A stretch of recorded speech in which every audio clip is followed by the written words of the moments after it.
The following is a special presentation of Riverfront Broadcasting Sports. It's time for Pierre Governor Baseball on KCCR and on YouTube at KCCR Sports. Pierre Governor Baseball is brought to you in part by Bank West, B&B Equipment, Wagner Auto, Fisher Rounds and Associates, and All Around Graphics. 0-2 pitch. Swing and a miss, and the Governors take game one of the doubleheader of the Lincoln Patriots as they strand the bases loaded on the strikeout. Governor Baseball is also brought to you by Ferding Electric, AirTech Heating and Cooling, Kruger Contracting, Dakota Sprinkler and Landscaping, Avera, and the Oahe YMCA. There's a strike, the throw 2 second. The tag is applied. They got him out of second. No need to strike him out. The tag from the shortstop, Matt Hansen, to retire the side. And the Governors remain on top 2-0 after 3.5. And by Kathy Sunshine Properties, First Dakota National Bank, CHS River Plains, Lamb Motors, Zander Auto Parts, and Gales Gas. Curveball looked out for a strike 3, and that will end the ball game as the Governors will get a doubleheader sweep of the Huron Tigers. 6 straight strikeouts recorded by Lincoln Cables to finish off the game. And by Gateway Ford Lincoln and Toyota, Oahe Federal Credit Union, Shane's Pharmacy, Todd's Electric, Edward Jones Financial, and Faith Lutheran Church. Now, with the call of the game, the voice of the Pierre Governors, John Winkler. And a good afternoon as we welcome you here to the playoffs as the Pierre Governors take on the Yankton Bucks in the first round. The winner already knows who they're going to face. They will face the Roosevelt Rough Riders, the top seed in the region and the region host, as we welcome you here to Sioux Falls Rock and Field in the home at the campus of Augustana as we play here turf infield and a natural grass outfield, but a very nice facility for this ball game between the Pierre Governors and the Yankton Bucks in the 8-9 matchup, and the winner will take on then the Roosevelt Rough Riders, the team that has lost just one game all season.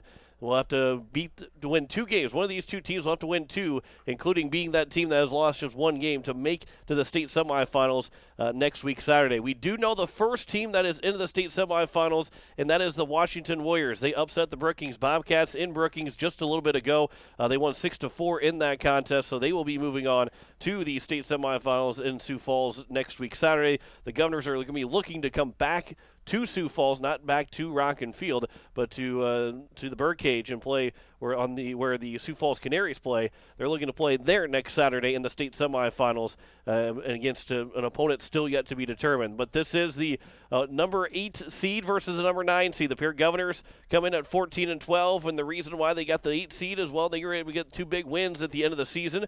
Yankton started to fall off a little bit at the end of the season with a couple of losses towards the end of the year, and the Pierre Governors were able to win 2 big ones against the Mitchell Colonels, one of the host teams in this in the playoffs this year. They were able to get the doubleheader sweep over the Mitchell Colonels, and now will be facing here as the home team on the scoreboard against the Yankton Bucks as we get set for game 1 of our potential doubleheader. Pierre cannot lose the first game for us to have 2 games. They have to win this first one to play the second one.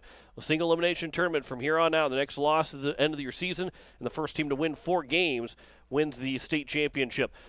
We'll hear from Bryce Ladwig here in just a little bit. We'll talk with him as he covers the Yankton Bucks on KYNT, our sister station down in Yankton.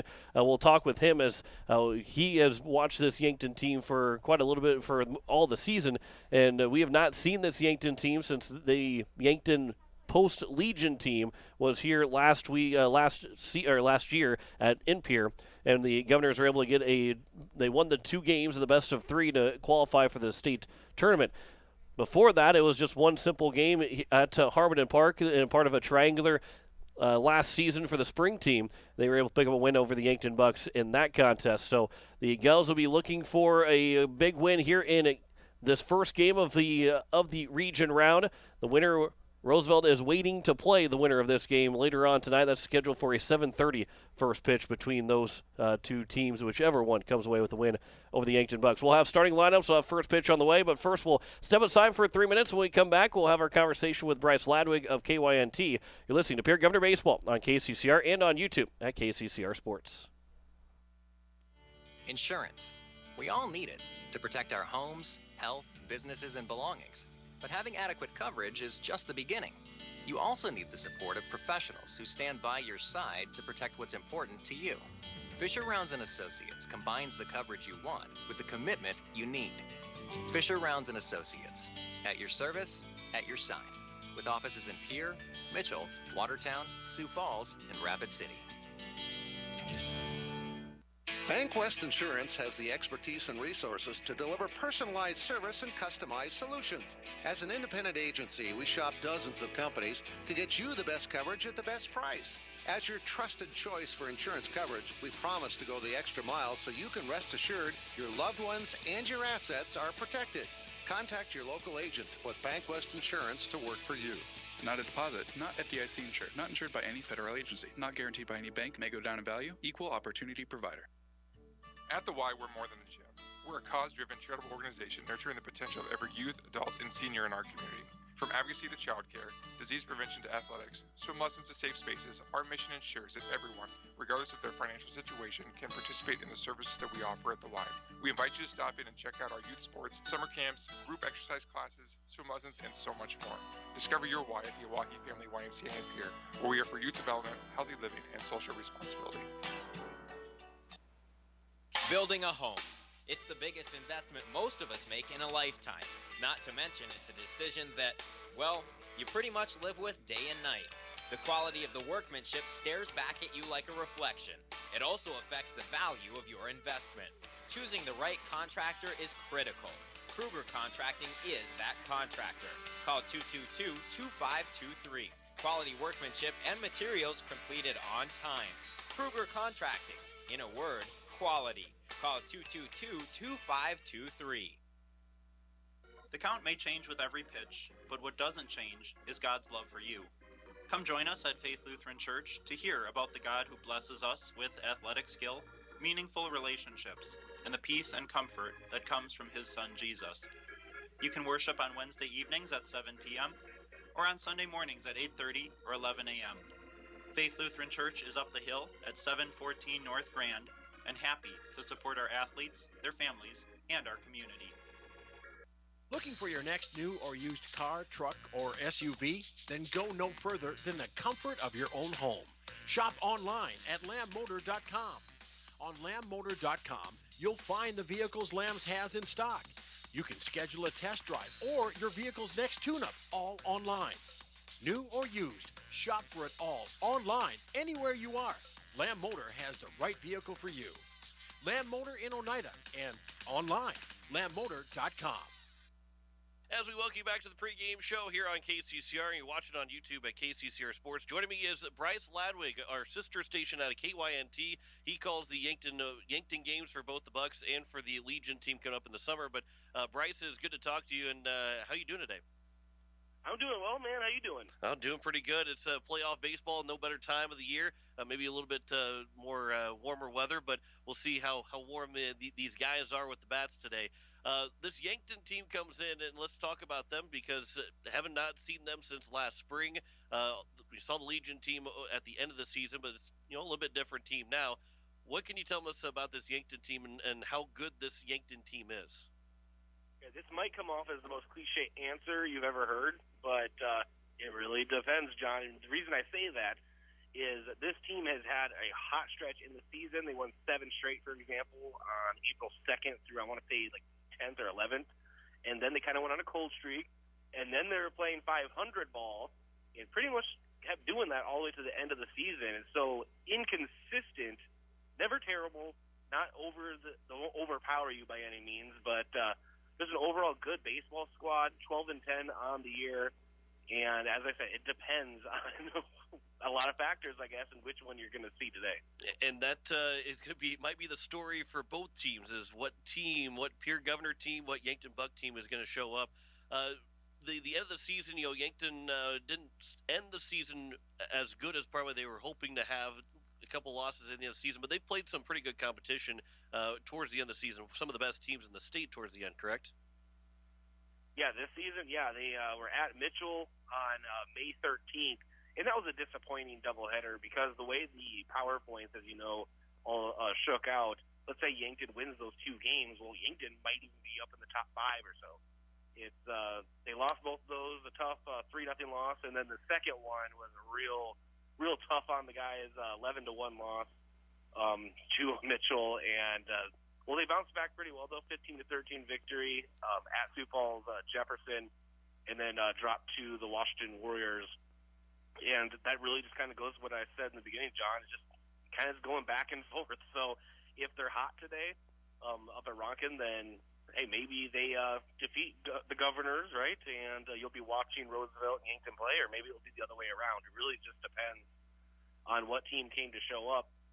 But the entire year, from start to end, they have been competitive. I really should preface it by saying that. They've been in just about all their games. It's just they haven't been able to pull out victories in as many as they would like. Hitting-wise, and maybe we'll talk about pitching in just a second, but hitting-wise, what this Yankton lineups got bats up and down, correct?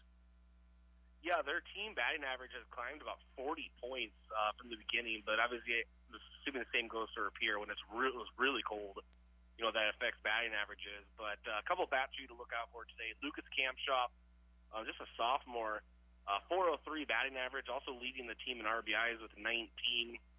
He can draw walks. He has a very patient approach at the plate, and isn't afraid to swing inside and outside. He can drive it to the opposite field, so he is a fun one to watch. He also has a 523 on-base percentage. And then Joe Goki, 351 average, and he's second in the team in RBIs. And pretty much very similar numbers to Campshop. And Goki will be on the mound today for Yankton. He's been given the ball by Coach Drew Lawrence. Coach Drew Lawrence says he trusts him, and he's earned this start for as many years at high school and Legion level. He wants to give the ball to a player that he fully trusts that will do exactly what he needs to get done, and that's Joe Goki. What can we expect from Goki on the mound? Nothing overpowering. Yankton doesn't have any overpowering pitchers. They have a couple pitchers that have a few different pitches, but they rely on contact and defense behind them. Goki, what you can expect is accuracy. He is able to hit that outside zone really well, especially with Jace McCorkle behind the plate, able to frame him up somewhat.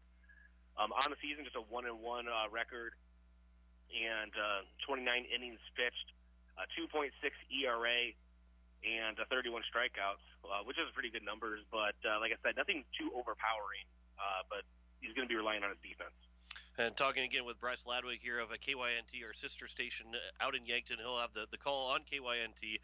But before I let you go, and before we get back to our own pregame shows here, what if Yankton wins this ball game and faces Roosevelt later on? What do you think is going to be the reason why they get a win over the Governors? If Yankton beats the Governors, I think the reason being is that Yankton put together a complete game. And I swear, John, I'm not pulling these out of a cliche hat. Like, this is actually the real thing. If they put together a complete game, by that I mean don't get in their own heads. Yankton has been very streaky, at the plate. They once they have a couple strikeouts looking, they're facing a tough pitcher. Sometimes they just let that slide into having back-to-back bad innings. They really just need to. If they have a bad, top or bottom of the third, whatever it is, they need to shake it off and just go out there and play. Because when Yankton is able to put the bat on the ball, even if it's not overpowering, get runners on base, they can be really dangerous.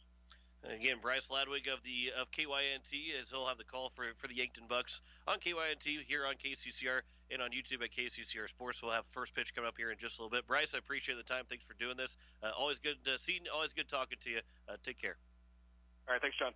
As Bryce Ladwig of KYNT back with more Pierre Governor Baseball here on KCCR and on YouTube at KCCR Sports.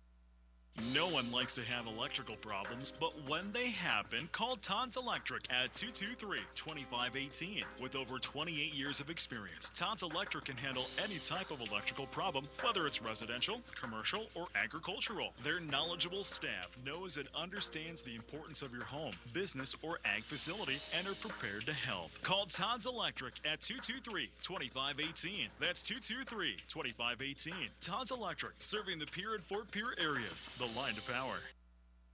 It takes hard work to reach goals. It's a truth that applies to more than just sports. It also goes for your financial goals. You work hard for your money. You deserve an investment strategy that lines up with your game plan. Your local Edward Jones financial advisor can help. If your investments aren't getting you closer to the win, visit edwardjones.com or stop by your local Pierre area Edward Jones office for a financial review. Edward Jones, making sense of investing. Member SIPC. When you're in the need for high-quality replacement auto parts, look no further than Zander Auto Parts and Machine Shop in Pierre. Zander's has been servicing the Pierre area for over 40 years. Their professional parts techs can get you the parts you need and get you back on the road. Stop by Zander Auto Parts and Machine Shop at 500 West Sioux in Pierre or call 224-9221. Zander's, your source for domestic and foreign auto parts and accessories. Innovation. It's right here. Avera St. Mary's Hospital keeps care local for you and your family, offering comprehensive care that has earned 4 out of 5 stars by the Centers for Medicare and Medicaid Services in hospital performance and safety. Avera St. Mary's world-class care is further supported by advanced technology, 2-way video e-consults, 3D mammography, and a state-of-the-art birthing center, so you and your family don't have to go anywhere else, because innovation lives right here in Pierre. Learn more at avera.org/news. At Shane's Pharmacy, your healthcare is important, and Shane wants to be the pharmacist to take care of you. Shane's Pharmacy will make sure your prescriptions are filled in a timely manner, they will answer your questions, and they will even deliver to your home or office. Call 223-9200. Shane's Pharmacy, the pharmacy you know and trust. The number again is 223-9200. Shane's Pharmacy in Fort Pierre, proud to support high school athletics.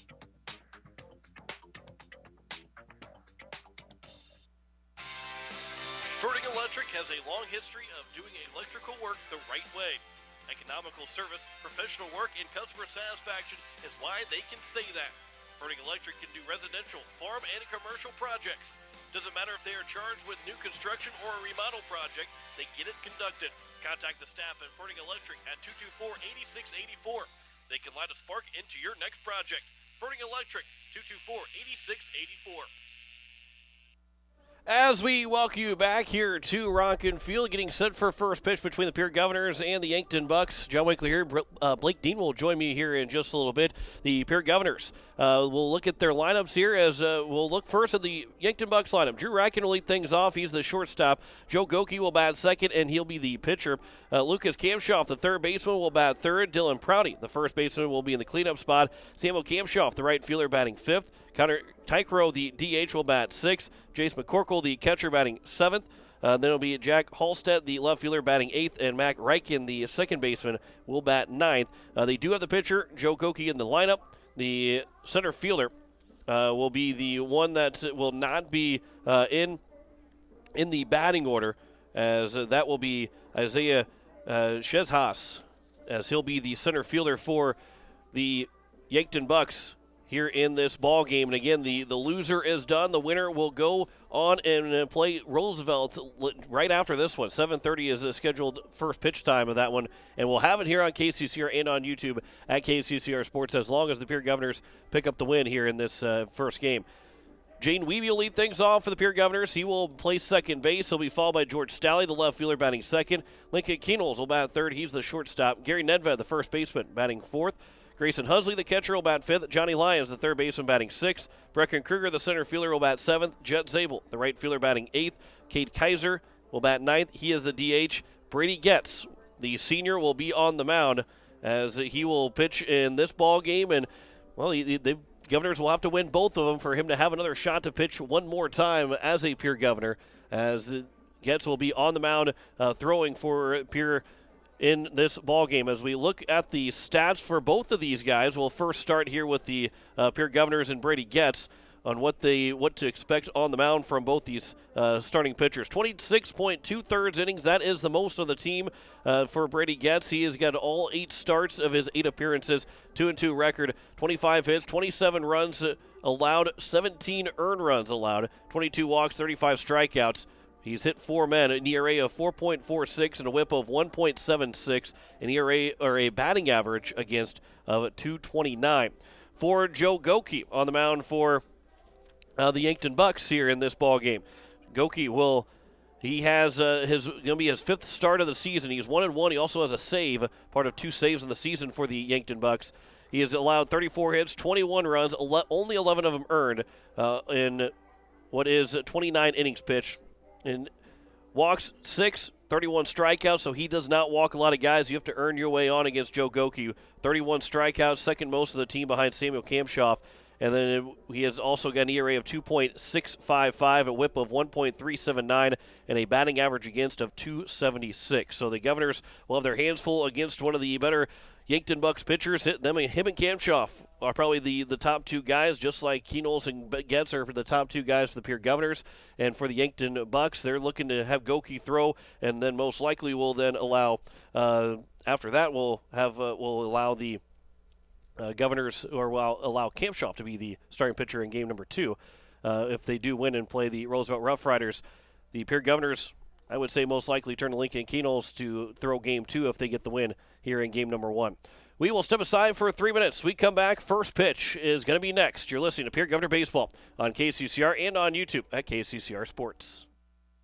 Are you building a new home or remodeling the old? Adding a fireplace can make a house a home. Olson Plumbing in Pierre carries a full line of Heat-A-Later fireplaces. Whether your taste is traditional or contemporary, Olson Plumbing has a great selection of Heat-A-Later fireplaces that will fit any style. Whether you're building new or updating, call Olson Plumbing. Heat-A-Later Fireplaces, the first name in fireplaces. Olson Plumbing in Pierre is your source for the industry's largest selection of indoor-outdoor fireplaces, either gas or wood, and outdoor fire pits. Stop by their showroom at 2803 East Wells or give them a call, 224-6436.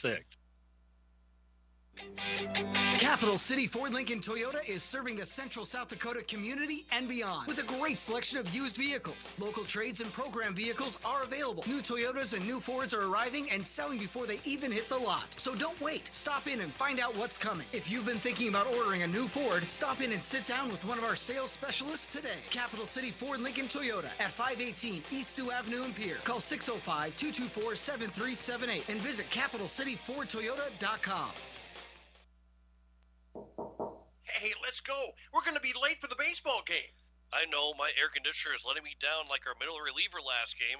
I have to give someone a call. That's easy. Call in the closer, AirTech Heating and Cooling. They use Coleman brand heaters and air conditioners, and like our team's closer, AirTech with Coleman products give us quality and dependability we can trust to win the game. You're right. I'm going to the bullpen. AirTech, I need you. Most of us already know that Gales Gas of Pierre is the place to call for propane. They offer an automatic fill plan so you never have to worry about running out of propane. They accept debit and credit payments or a budget payment plan to spread out the cost throughout the year so you never have surprises when you get your bill. For delivery, convenience, and great customer service, call Gales Gas at 224-5518. That's Gales Gas at 224-5518. People helping people. Have you ever wondered what the benefits are of becoming a Owyhee Federal Credit Union member? At Owyhee Federal Credit Union, we reinvest profits in you. We do this in the form of lower interest rates, higher dividends, and low to no fees. So come check us out or come in at 221 East Pleasant Drive in Pierre, because at Owyhee Federal Credit Union, we treat our members like they own the place because, well, they do. Owyhee Federal Credit Union. Wondering what to do with the pitted and rutted drive? B&B Equipment will get you covered. Wanting to put something down the ground? B&B Equipment will put a hole in your project. Need to even up that property? B&B Equipment can fill that need. B&B Equipment can deliver all your gravel and material needs. B&B Equipment is here for all your excavation needs. Contact B&B Equipment, 224-6727. A contractor here for you. That's B&B Equipment, 224-6727. As we welcome you back here, first pitch is taken for ball one to the leadoff man, and going to be Drew Reichen as the second pitch taken for a strike. We're even at 1-1 as we're underway here. 5:01 in first pitch. You're listening to KCCR Pierre, a Riverfront Broadcasting Station. Winner will advance to take on Roosevelt in game number 2 and in for the region championship. Washington, the Warriors won 6-4 over Brookings in a 6-3 upset. As that one will be popped up right side over in foul territory. It will get out of play. And the count goes to 1-2 here to Drew Reichen, the shortstop. Roosevelt on the season with just that one loss. Yankton comes in 12-10 of the season. Drew Reichen at 268 batting average, a team average of 279. for this Yankton team. Here's the 1-2 pitch. Curveball looked at for strike 3, and there's the first out as Brady gets the strikeouts, and there's one down to open things up. That's a big first strikeout here for the Pierre Governors as Brady didn't have a whole lot of guys strike out looking throughout the season. That's just his 16th strikeout looking, but 36 strikeouts on the year, which is about half and half. First pitch to Joe Goki is missed for ball 1. Again, 12-10 record for the Yankton Bucks. Joe Goki at .351 batting average. As that one's on the outside edge, and that's taken for a strike, and it's 1-1 now here to the pitcher, Joe Goki. And guys that have at least 40 plate appearances, he's second on the team in average. That one's on the outside edge at the letters, and the count is now 1-2 to Joe Goki. Lucas Kamshoff, the third baseman, is on deck. Brady coming out throwing strikes here to open things up. The senior delivers the 1-2. Inside, taking it for a ball is now 2-2. So Goki here, followed by Kamshoff, and then Dylan Prouty is the cleanup man. 2-2 pitch. That one misses upstairs, and the count is now full at 3-2. Here to Joe Goki.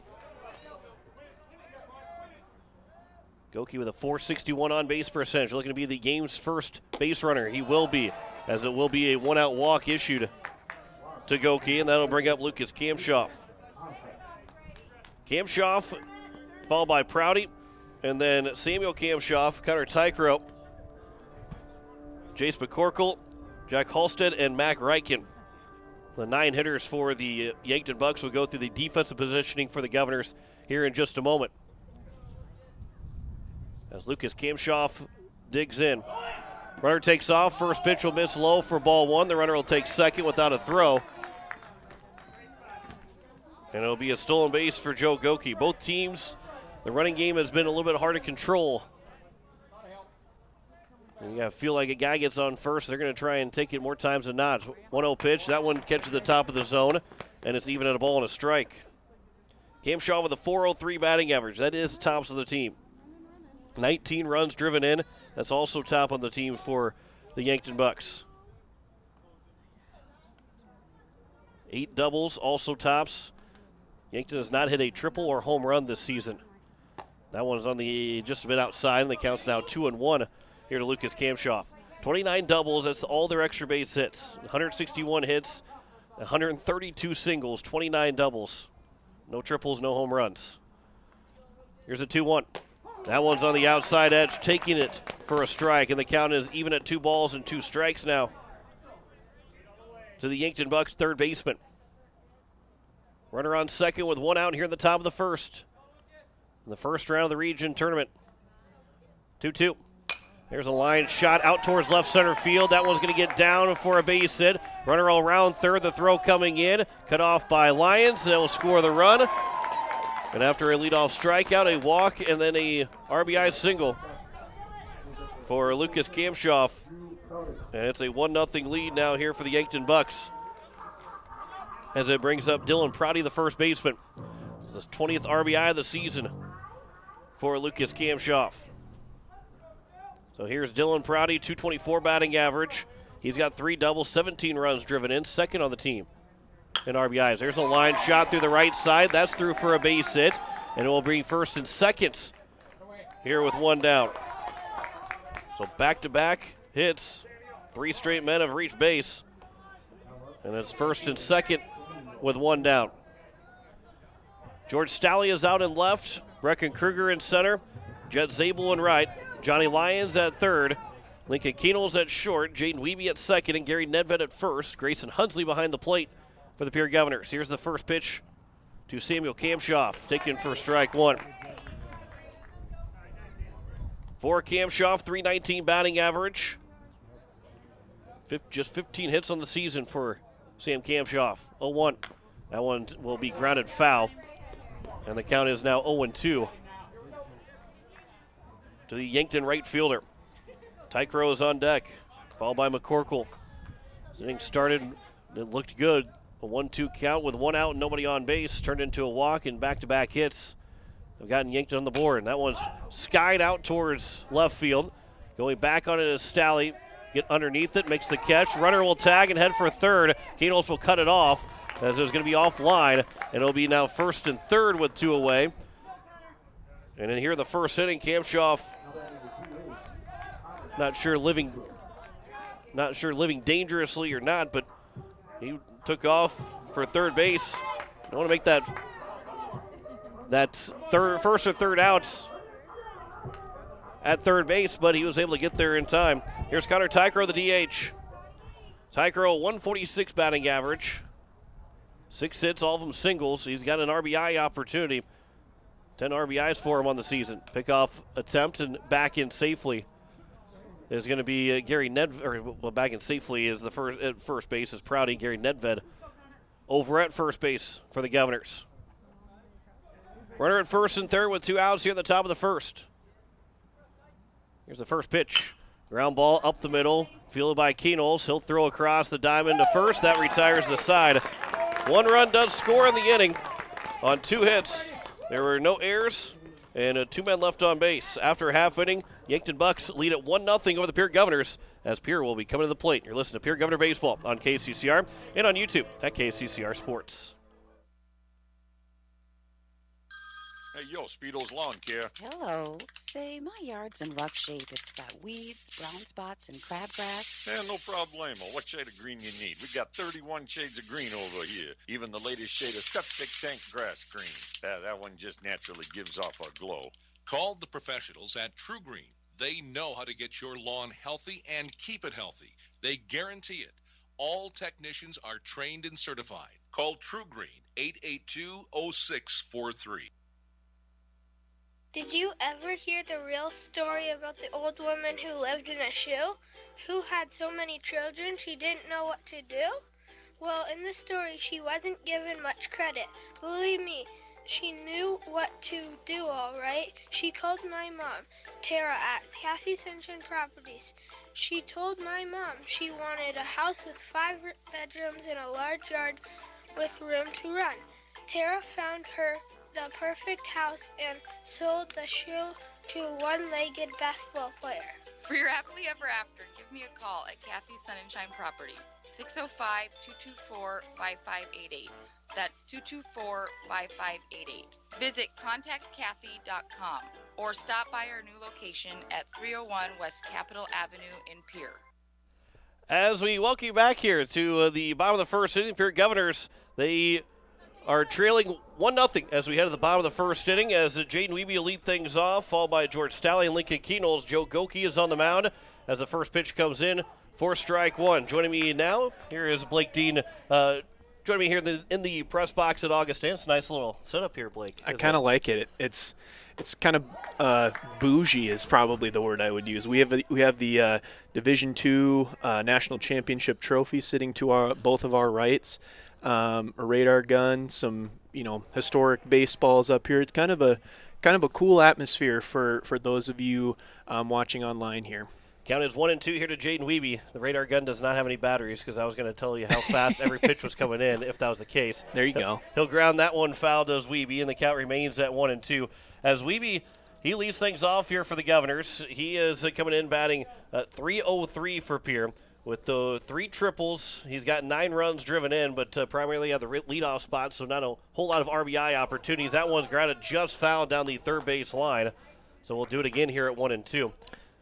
And I was going to say, John, I apologize for being tardy here, but I did catch the pregame that you did with sister station out of Yankton, and they were talking about what we would see out of Joe Goki here today. A lot of off-speed stuff, not going to overpower you, and he's only thrown 4 or 5 pitches so far here to Jaden Wiebe, but that's the sense that I get here as well. So if the Governors can put the bat on the ball here, I think we're in good shape.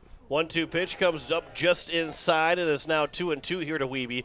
And that's the other thing, too, is that they have to put the ball they have to put the bat on the ball because Yep. he's only got 6 walks on the season to 31 strikeouts, so he does not walk a whole lot of guys. As Weeby will pop this one up on the right side. It is foul, but it stays in play, and the first baseman and Dylan Prouty will make the catch, and the leadoff man is retired here to open things up in the bottom of the first inning.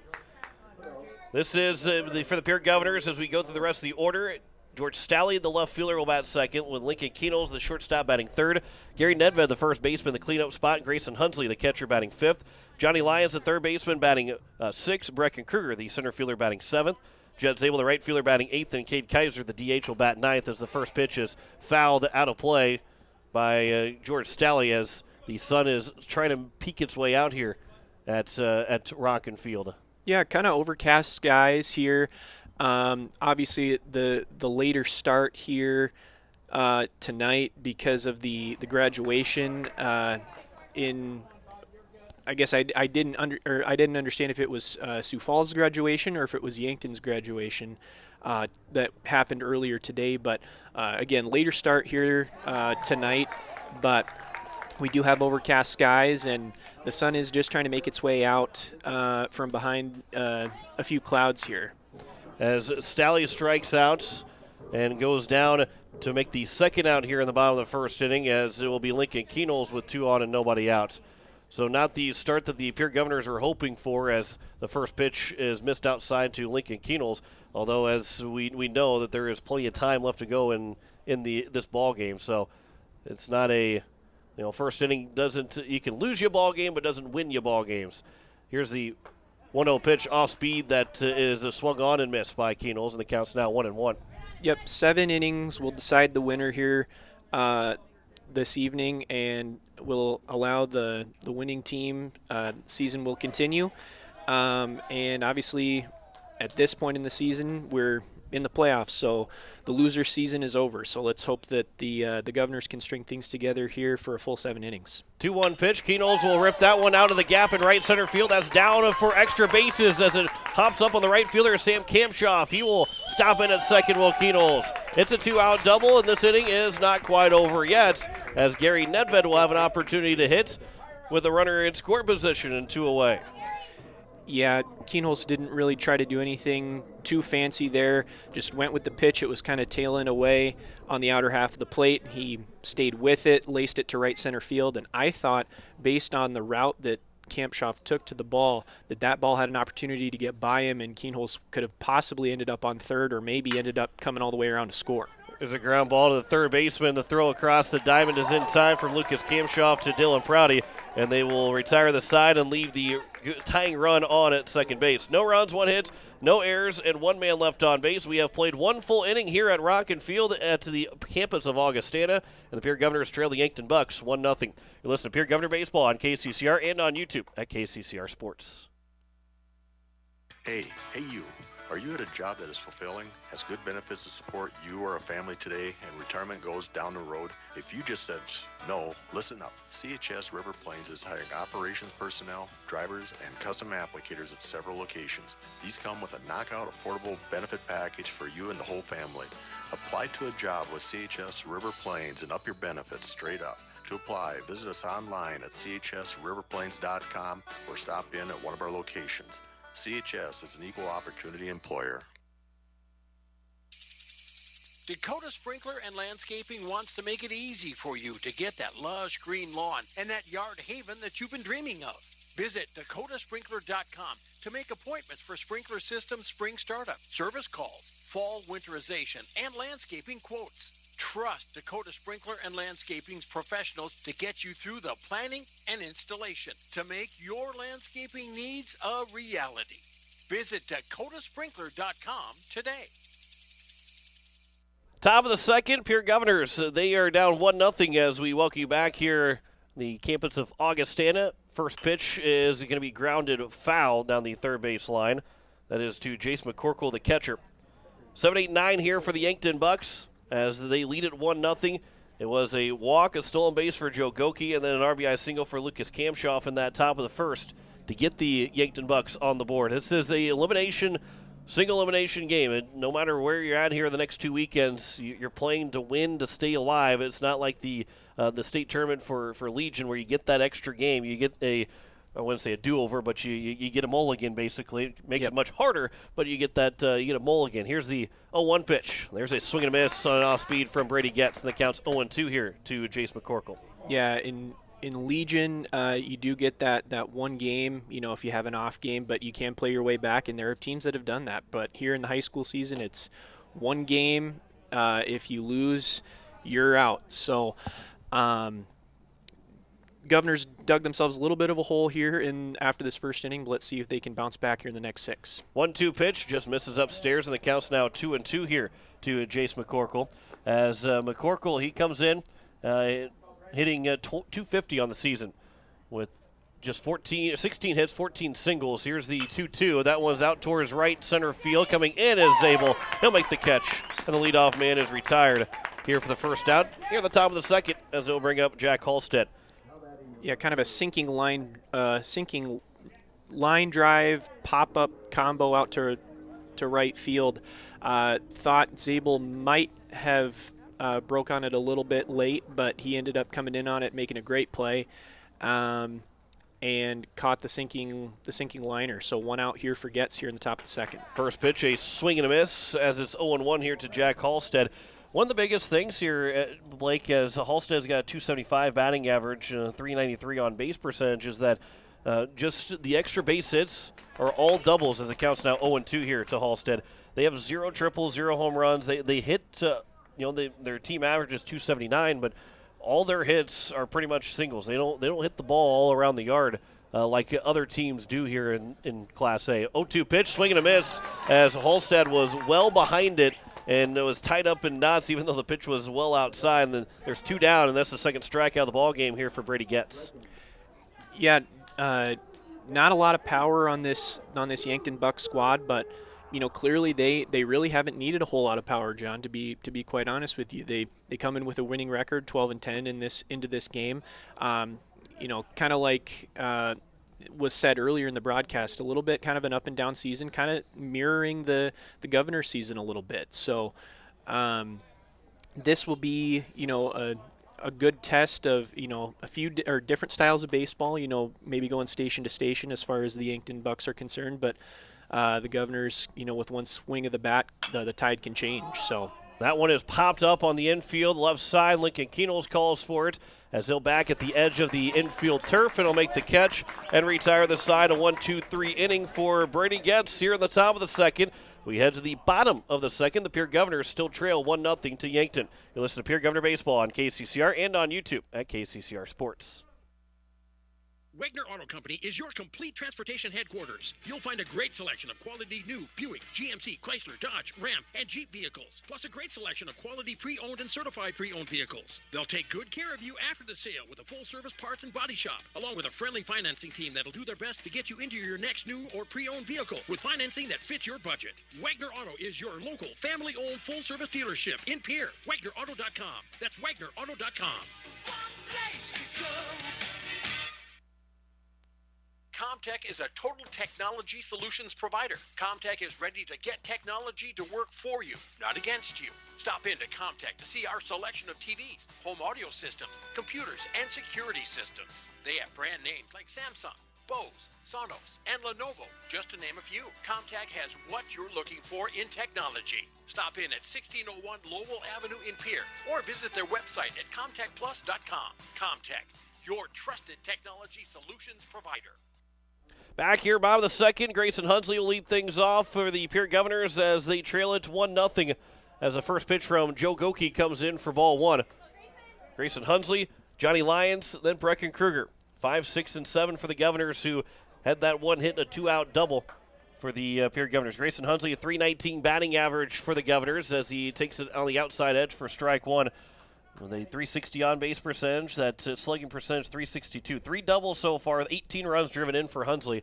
And he's been, consistent in the lineup, but one that I think going into the season, maybe when Grayson Hunsley is behind the plate for game 1, I think some of the Govs fans are saying, who is Grayson Hunsley? And this will be interesting. And, well, it has been interesting for Grayson Hunsley because he's done a very good job behind the plate and behind the plate and at the plate. Yeah, he really has, John.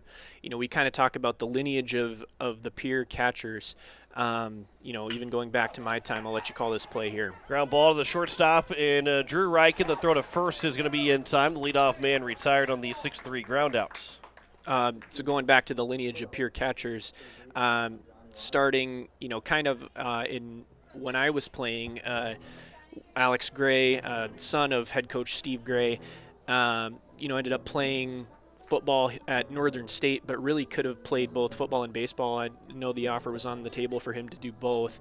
And then you look at Spencer Seringer following in his footsteps and ended up playing baseball at Northern State. Actually just finished up his career there. Did see that his name was in the transfer portal, so he might be either staying for another year at Northern or maybe looking for a new home come next spring. And obviously then you follow up with Cade Hinkle. Really, really good catcher, really great catcher lineage just in total for Pierre. And it's been really fun to watch those guys over the last, 8 to 10 years. And Grayson Hunsley might be next in that line. He certainly showed that he's capable here this spring season. 2-1 pitch to Johnny Lyons. He'll pop that one up out towards right field, and moving over is Sam Kamshoff. He'll get underneath it, makes the catch, and there's now 2 down here in the bottom of the second inning, and it will bring up the center fielder in Brecken Kruger, the number 7 hitter. And that's, for Hunsley, the season that he's had as a sophomore at 319, there's been those 3 guys you mentioned at one point or throughout their career were multi or at least one time a all-state catcher. As there's a ground ball to the left side, fielded by the third baseman Kamshoff. The throw to first, a 1-2-3 inning. In the bottom of the second for Joe Goki. No runs, no hits, no errors, no one left on base. We head to the top of the third. Pierre Governors, they trail the Yankton Bucks 1-0. You listen to Pierre Governor Baseball on KCCR and on YouTube at KCCR Sports. Dr. Nick and Chelsea Redeman at Floss Dentistry in Pierre is family owned and operated. They have modern practice with skill and caring staff. They have same-day availability. Floss Dentistry is located at 603 East Sioux Avenue in Pierre with hours Monday through Thursday from 8 to 5. Give them a call at 605-224-2161 and don't put off that scheduled cleaning any longer. Floss Dentistry, 603 East Sioux Avenue in Pierre, or give Dr. Nick and Chelsea Redeman a call at 605-224-2161. Little Sweet! Did you miss your exit? For the second time in a row. Ooh, third time's a charm. You deserve a treat for that time on the road. Did you lose your favorite sunglasses? Yes, and they were on my head. Or did you remember your wallet, but forget your phone instead? So sweet, unique. Baby, there's nothing better. I bet you probably done something that deserves a Dr. Pepper. Did you meal prep all your lunches and order tacos instead? I'm so ashamed. Please don't tell my wife. I went to the grocery store and actually remembered my reusable bags. Earth-friendly, so sexy. It's one of a kind, it'll blow your mind. That deserves a Dr. Pepper. As we welcome you back, top of the third inning, Pierre Governors down 1-0 to the Yankton Bucks. Top of the order for Yankton, as it will be Drew Reichen, Joe Goki, and Lucas Kamshoff, the first 3 hitters. As Brady gets through those first 2 innings, just allowing 1 run on 2 hits. First pitch is on the outside edge and taken for strike 1. And getting to sit behind home plate here in this ball game, Blake, that it looks like that outside pitch, that one is a check swing that ends up being a foul ball as it rolls down the first base line. But it looks like the outside strike is there, maybe not so much the inside portion of the plate. Absolutely, and as long as that's consistent throughout the game, obviously we'll have a little bit of a better angle on that than we probably do at Hyde Stadium. So, a little bit more of the outside. So just more incentive for both pitchers of both teams to really pound the outside corner. And, you'll see the lefty Jet Zabel come to the plate, and that's the only lefty, I think, between these 2 teams that are going to be at the plate. That one's shot out towards right center field. That one will get down for a leadoff single. Drew Reichen, who struck out looking his first trip to the plate, has a leadoff man on base for Yankton, the top of the third, trying to extend their 1-0 lead, and it brings up Joe Goki, who drew a walk first trip to the plate. This top of the order will probably like to run a little bit. Goki stole second on the first pitch. I wouldn't be surprised if maybe we see Drew Reichen try and take off on this first pitch to Joe Goki. We'll see if Brady Getz is able to hold him on, and he'll try and pick him off. And back in standing up is going to be Drew Reichen. Yeah, Drew Reichen comes into this game having stolen 8 bases.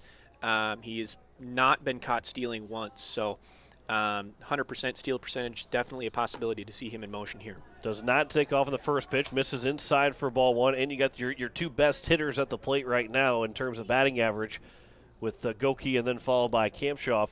And Lucas Kampshoff has that lone RBI so far. Here's the 1-0 pitch from Getz. That one will miss low and inside as well. It's now 2-0, and again, Reichen does not take off on the pitch. So they count 2-0 here to Joe Goki. Walked and came around to score so far. The game's only run as we play here in the top of the 3rd inning.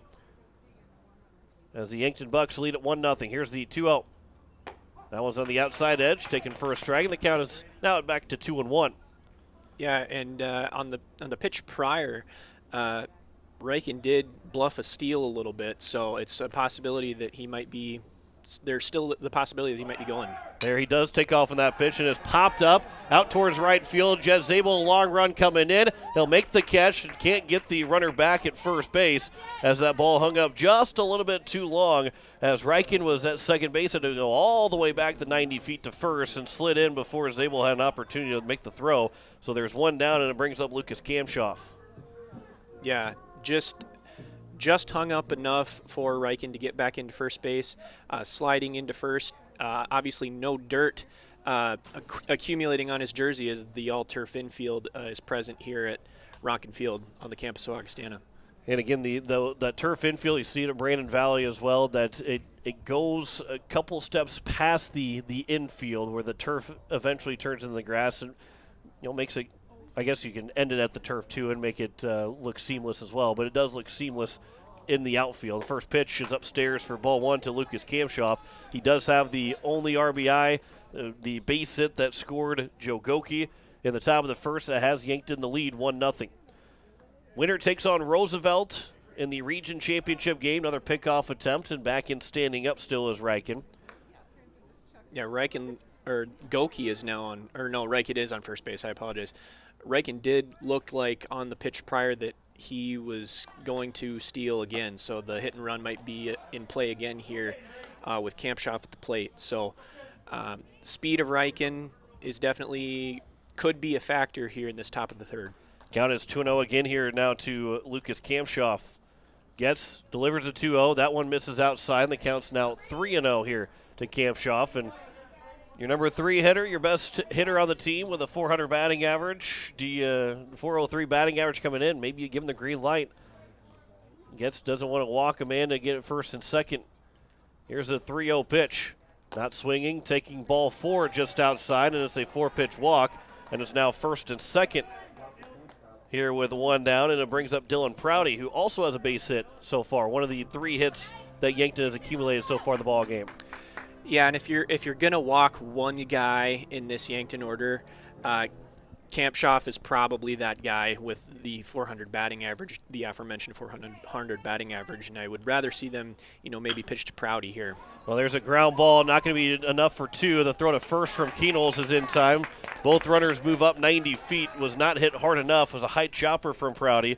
So now there's 2 down, but a base hit could extend the lead to 3 here for the Yankton Bucks, as it brings up Samuel Kampshoff, who flew out to Stally back in the top of the 1st inning.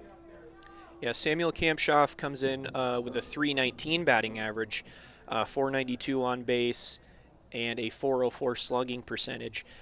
He does have 4 doubles on the year of his 15 hits. So Kampshoffs, I assume they're brothers, maybe cousins, but definitely 2 really, really good athletes here for the Yankton Bucks. One also misses from Brady Getz. 2-0 the count here to Samuel Kampshoff. And one thing that we didn't really talk about, and maybe it's because of where we're looking at here in the press box, but it doesn't look like a whole lot of room behind the home plate as the 2-0 pitch misses above the zone, and the count's now 3-0. So a ball that gets the backstop. Now there is some padding behind home plate that might deaden the ball and allow that run to score, but you have to be sure on it because there's not a lot of room between home and to the backstop. That one will miss. 4-pitch walk. The bases are now loaded for Connor Tycro.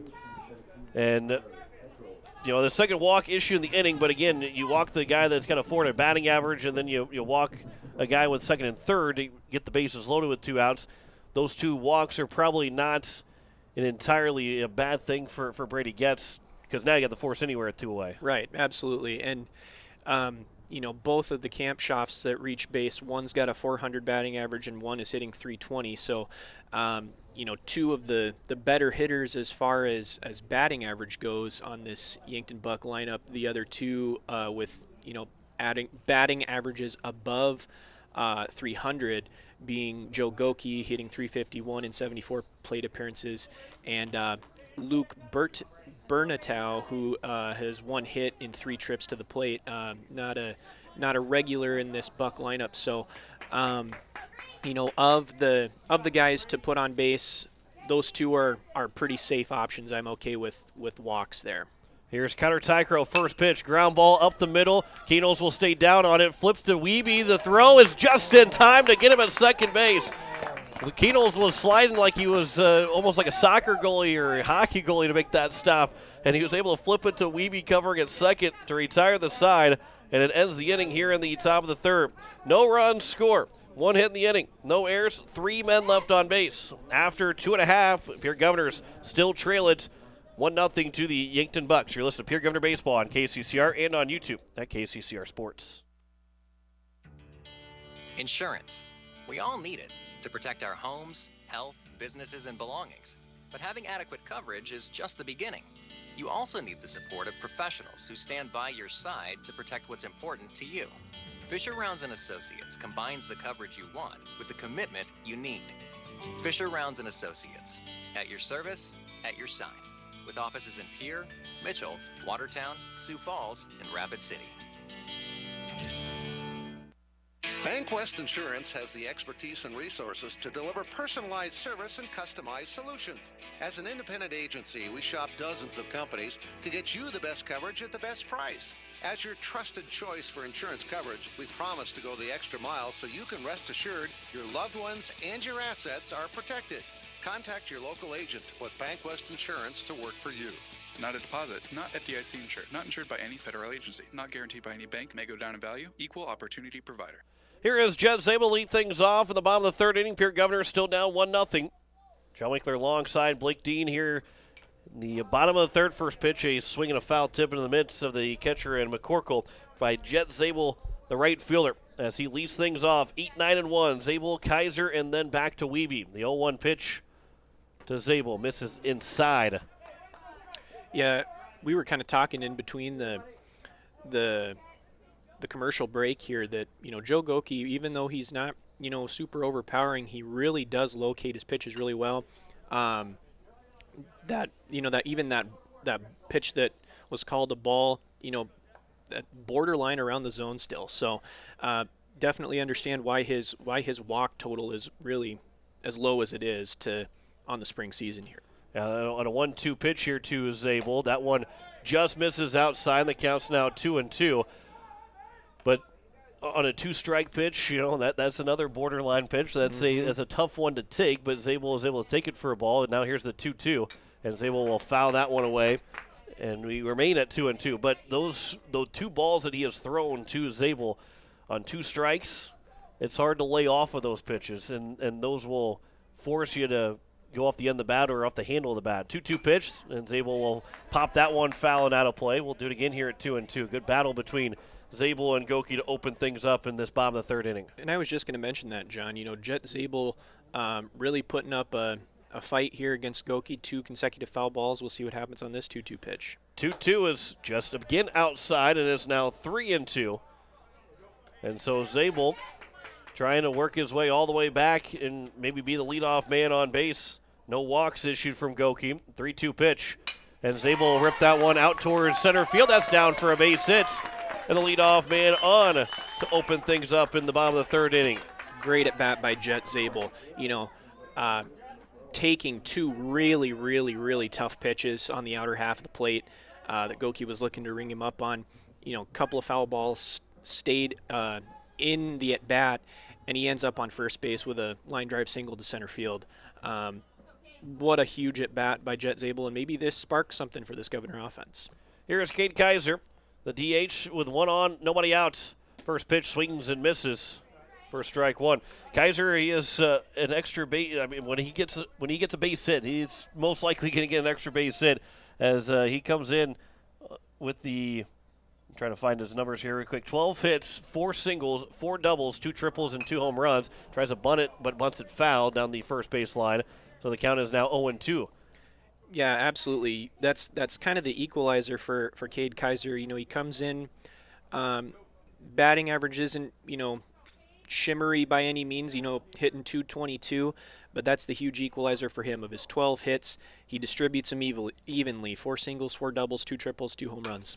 He'll ground that one foul over to third base, and Landon Badger off the hands. And now it goes out towards fair territory, so looks like Deegan Huska's got to run after it.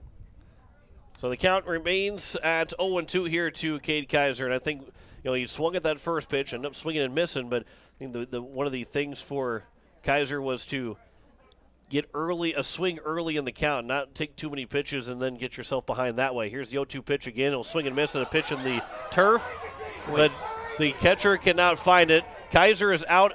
He cannot advance to first because first base was occupied, but Zabel will take second on the strikeout. So there's now one down here in the bottom of the third. It is back to the top of the order. And because McCorkle could not find it, it then results now in a runner in score position with less than 2 outs here for the Governors. Yeah, kind of a confusing play. I mentioned what kind of as you were calling the play because I was confused just as much as anybody because they were telling, Kaiser to go even though he was out. But, maybe the Governor fans were more talking to Jet Zabel because he is able to take second base on that play. That one's grounded foul over to the third base box again, and Landon Badger backs up to make the play that time. He's 1 for 2 over there at third base. Wiebe is 0 for 1 so far. He popped out in foul territory, the first baseman. Governors are hitting .311 with runners in scoring position so far in the season. They're 0 for 1 today. As Wiebe will poke that out towards right center field, but is not going to get out far enough. In maybe an 80-degree day, that gets out into right field for a base hit. On a 45-degree day, not so much. As that's 2 pop-outs now for Wiebe, and there's 2 away for now George Stalley to come to the plates. Yeah, just didn't quite get enough mustard on it, did Jaden Wiebe. Kind of like you said, John, maybe on a day where the ball's carrying a little bit more, that goes in as a Texas Leaguer single, but, not to be today. First pitch to Stalley is taken for strike one. 53 degrees right now at Sioux Falls. Feels like 49. Wind's not much of a factor, so as cool as it is, and it feels more like a early April game instead of a late May game. That one misses outside, and the count's now 1-1 here to Stalley. And the wind is blowing out to left field, so any ball that is put in the air to the left field seats or up in the air towards left field might have a chance to leave the yard. As Stalley will call time. Runner on second, 2 away here in the bottom of the third. A base hit would tie the ball game up. Governors down 1-0 here to the Yankton Bucks. Zabel leads away from second. Here's the 1-1. That one off the glove of McCorkle to third base now will be Zabel. So the Governors are now 90 feet away, and if there was any question on Zabel scoring on a base hit, there is no question if he will score or not. He'll be off with contact. Anything through will get the Governors a tie ball game here with 2 outs in the bottom of the third. George Stalley, he's 0 for 1 with a strikeout. As Stalley coming in with those 17 RBIs. That one's out to center field. That's down for a base hit, and we are tied 1-1 here in the bottom of the third. Good piece of hitting for Stalley to go right back up the middle. And the Govs tied up here in the third inning. Yeah, good piece of hitting by George Stalley. Keeping his front foot down and his hips in, really just staying with that baseball, lacing it back up the middle of the center field. And now this is potentially big for the Governors with the speed of Stalley on first base and an opportunity here for Lincoln Kienholz to, if he can replicate what he did in that first inning, George Stalley scores and the Governors take the lead here in the bottom of the third. Because Kienholz did get a 2-out double in the bottom of the first that kept the inning alive for at least one more hitter. And as Blake said, might be an RBI for Keenholz if he does that same thing. That one catches the outside corner and is now 1-1 here to Lincoln Keenholz. That was RBI number 18 on the season for George Staley. Keenholz comes in as the RBI team leader with 26 for the Governors. Looking maybe for 27. Runner takes off for second. The throw 2 seconds. Staley will slide in. It's now a 2-1 count. And there is the difference in sliding into dirt and sliding into turf. Staley nearly slid over the bag, and if he comes off the bag and a tag's still applied, and that ends the inning. But instead, the Governors, Staley catches a little bit of a break by being able to stop himself on the second base bag. Here's a 2-1 pitch to Keenholz. That one will miss low, blocked up though by McCorkle, and good block there from the catcher. Yeah, and that one just goes to show kind of like you said, the difference between turf and dirt. But on the other hand, it goes to show the speed of George Staley, and it looks like with 3 balls here, they're going to elect not to pitch to Keenholz and put him on first base. And there's not too many times that you walk the 3-hole hitter to get to the cleanup guy, but Gary Nedved needs to take offense to it, but for Yankton, probably smarter to get that runner on base with the open bag at first base to get it first and second so you can go anywhere with that ground ball. But if you're Nedved and any time that a guy walks in front of you or is intentionally walked in front of you, you want to take that personally. Here's the 1-0 pitch to Nedved. That one catches the bottom of the zone. The count's now 1-1. He did ground out to the third baseman, Lucas Kamshoff, back to end the bottom of the first inning. First and second with 2 outs. Governors tied 1-1 here with the Yankton Bucks in the first round of the 2022 playoffs. 1-1 pitch. And Nedved will rip it out towards left center field. Going back on it is the left fielder. And a little Alfonso Soriano hop from Halstead to make the catch and retire the side here in the bottom of the third. 1 run does score on 1 hit in the inning. Excuse me, 2 hits in the inning. No errors and 2 men left on base. There we go. As after 3 innings, it is a 1-1 tie between the Pierre Governors and the Yankton Bucks. You listen to Pierre Governor Baseball on KCCR and on YouTube at KCCR Sports. At the Y, we're more than a gym. We're a cause-driven charitable organization nurturing the potential of every youth, adult, and senior in our community. From advocacy to childcare, disease prevention to athletics, swim lessons to safe spaces, our mission ensures that everyone, regardless of their financial situation, can participate in the services that we offer at the Y. We invite you to stop in and check out our youth sports, summer camps, group exercise classes, swim lessons, and so much more. Discover your Y at the Oahe Family YMCA in Pierre, where we are for youth development, healthy living, and social responsibility. Building a home. It's the biggest investment most of us make in a lifetime. Not to mention, it's a decision that, well, you pretty much live with day and night. The quality of the workmanship stares back at you like a reflection. It also affects the value of your investment. Choosing the right contractor is critical. Kruger Contracting is that contractor. Call 222-2523. Quality workmanship and materials completed on time. Kruger Contracting. In a word, quality. Call 222-2523. Top of the 4th inning, Pierre Governors and Yankton Bucks. It is a 1-1 tie, as it will be 7-8-9 here for Yankton in the top of the 4th inning. Jace McCorkle, Jack Halstead, and Mac Reichen to lead things off. First pitch will miss low for ball 1 to Jace McCorkle, who popped out to the right fielder, and Jet Zabel back in the top of the 2nd inning. Here's the 1-0. That one will also miss. 2 balls, no strikes. And kind of in going with the reference, the older baseball references here, John, looking at McCorkle's stance as he swings and misses at that gets pitch for strike 1, he's got a stance kind of reminiscent of Chuck Knobloch a little bit. The bat kind of out there away from him, not as close to his body as you might see in a normal batting stance. So being a big Twins fan, when I was probably 11 or 12, tried a similar stance when I was playing, travel baseball. So love to see that being brought back here by McCorkle. 2-2 pitch. That one will bounce in. It's now 3-2. Be fun to ask him if he saw or just saw a video, I guess, because, boy, Chuck Knobloch, he might not have been playing by the time that McCorkle might have been born. I would guess probably not. Here's the 3-2 pitch, ground ball up the middle of the right side. Weeby will make the play. The throw to first. Knobloch's retired to lead things off at the top of the 4th, as it will be Jack Halstead to come to the plates.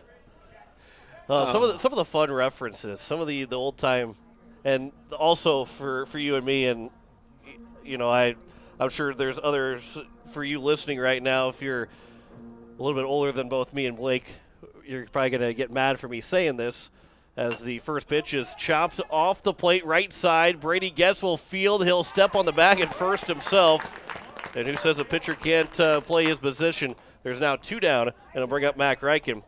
But some of the guys that we grew up watching, and that some of those great players, these high school kids no longer know what it's like to see them play. They don't. It's all history to them. It really is, and sometimes that seems criminal to us, but that's just the way of the world, I suppose. We when we were growing up, we didn't get to see, the likes of a Willie Mays or a Willie Stargell or a Willie McCovey, a lot of Willies, I guess, back in those days. But Hank Aaron, Babe Ruth, every generation has a great player that they grew up watching. That one is skied to left field. George Stalley is back. He will make the catch. It's a quick 1-2-3 inning for Brady Getz here in the top of the 4th. We head to the bottom of the 4th, still tied 1-1 between Pierre and Yankton. You're listening to Pierre Governor Baseball on KCCR and on YouTube at KCCR Sports. The count may change with every pitch, but what doesn't change is God's love for you. Come join us at Faith Lutheran Church to hear about the God who blesses us with athletic skill, meaningful relationships, and the peace and comfort that comes from His Son Jesus. You can worship on Wednesday evenings at 7 p.m. or on Sunday mornings at 8:30 or 11 a.m. Faith Lutheran Church is up the hill at 714 North Grand and happy to support our athletes, their families, and our community. Looking for your next new or used car, truck, or SUV? Then go no further than the comfort of your own home. Shop online at lambmotor.com. On lambmotor.com, you'll find the vehicles Lambs has in stock. You can schedule a test drive or your vehicle's next tune-up, all online. New or used, shop for it all online, anywhere you are. Lamb Motor has the right vehicle for you. Lamb Motor in Oneida and online, lambmotor.com. As we welcome you back here, bottom of the 4th inning, Pierre Governors. It is a 1-1 tie, but the Governors to the plate here in the bottom of the 4th. And for Pierre, it will be Grayson Hunsley to lead things off as the first pitch. He'll float it out towards the shortstop in 1 pitch and 1 out as Drew Reichen will make the catch. And in that first pitch, it'll bring up Johnny Lyons as it's 5, 6, and 7 here for the Governors. Lyons, then Kruger, and this is now 6 and 7 for the Govs. 1-1 is their score. Brady Getz 59 pitches through 4 innings.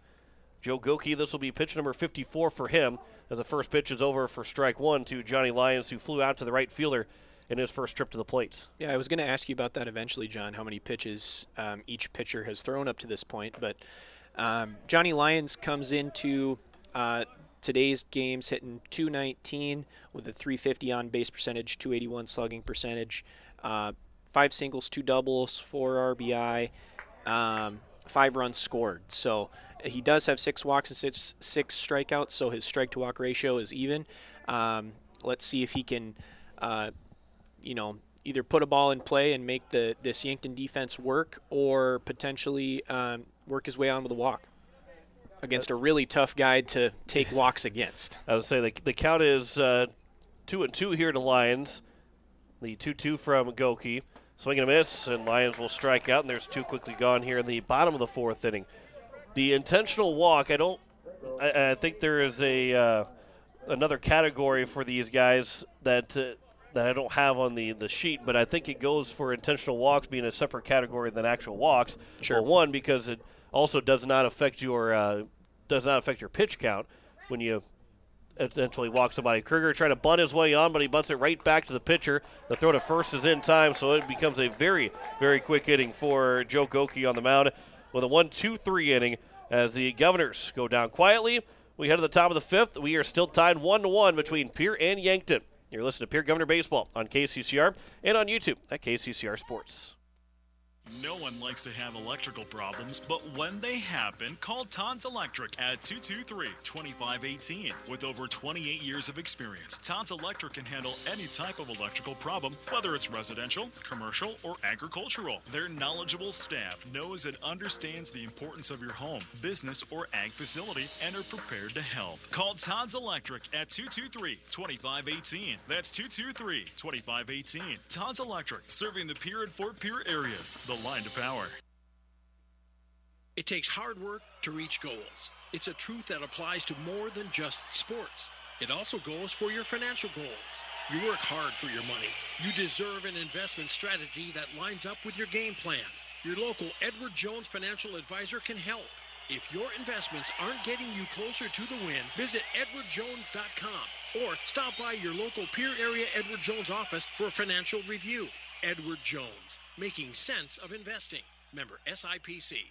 Top of the fifth inning, and we are back to the top of the order for the Yankton Bucks, as it is Drew Reichen, Joe Goki, and Lucas Kamshoff to lead things off. As the Govs and Bucks tied 1-1 here in the top of the fifth inning. First pitch, that one is fouled back by Drew Reichen, who struck out looking and also singled. He was straight on third base. 5 men left on base for the Yankton Bucks so far. And through 4 innings, 3 have been left on base for the Pierre Governors through those 4 innings. Both teams with 1 run on 3 hits. And no errors so far. Here's the 0-1 pitch. There's a ground ball left side. Keynoles will field it short. The throw to first is low and it's off the glove. Taking off for second and getting to second base will be Drew Reichen. And spoke just a moment too soon, as that error will be charged to Keynoles. And the leadoff man is on base here to open up the top of the fifth inning. Yeah, routine ground ball that Keynoles fields, maybe released it a little bit too far out in front of him.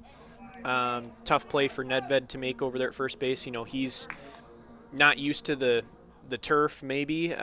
You know, comes up a little bit quicker on you than would a normal dirt infield. But that allows Reichen to get on second base and puts the Governors in kind of a precarious situation here with Goki and Kamshoff following easily the 2 best hitters for this Yankton Buck squad. As the first pitch is in for strike 1 to Joe Goki, and then Brady Getz will call out Grayson Hunsley to talk about maybe changing up the signs between with that runner on second base right now here with nobody out in the top of the fifth inning. This is not I wouldn't say necessarily that you're betting on the next run wins it, but you got to feel like the next run wins it for either side, as that one is inside as ball 1. It counts 1-1. So if you see that Drew Reichen gets to third base with less than 2 outs, that they will probably draw the infield in all the way around. Here's the 1-1 pitch to Goki. He'll line that one out towards center field. That one will land 1 hop in front of Kruger. The throw coming in. Nedved will cut it off. The run will come in to score. And the leadoff error comes back to bite the Governors just that quickly, and it's an RBI single for Joe Goki, and Yankton now leads at 2-1 here at the top of the fifth inning. Yeah, nice piece of hitting from Goki again. The Yankton Bucks play station-to-station baseball, you know, kind of like we talked about at the top of the broadcast, and you know that has played to form here throughout. Just an easy single to center. Reichen, who was on second base, comes around to score. That pitch will get to the backstop. As the runner took off for second, he easily gets to second base. But the count is 1-0, and staying at second is Goki. He'll get charged for a stolen base.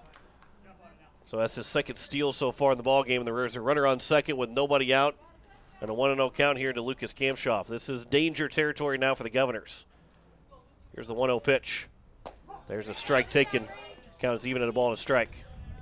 And just to kind of tie a bow on my thought from earlier, you know, Goki does a nice job lining the ball to center field, and the speed of Reichen allows him to score from second base, and Yankton's got a 2-1 lead now with a runner on second here, nobody out.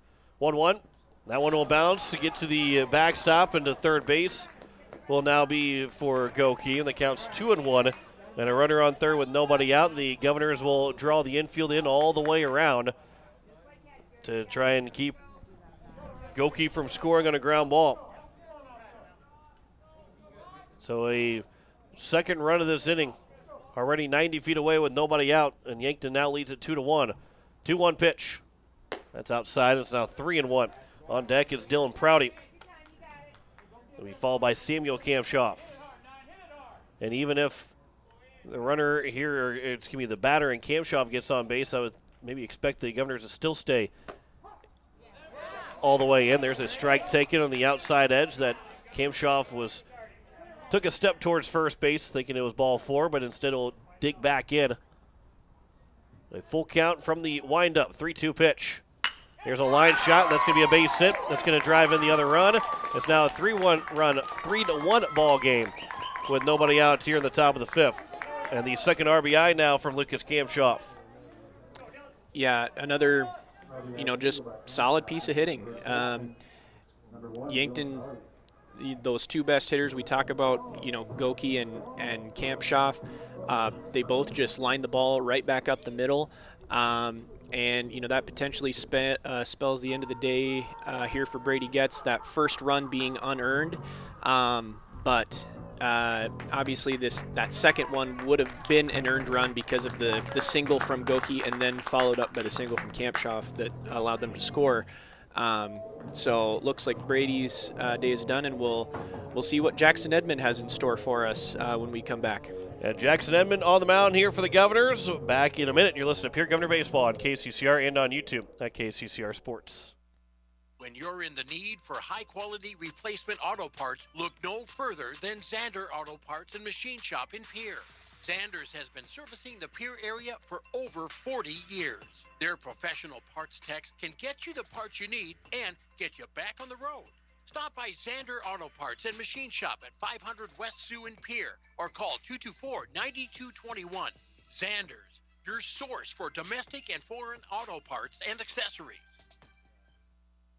Innovation.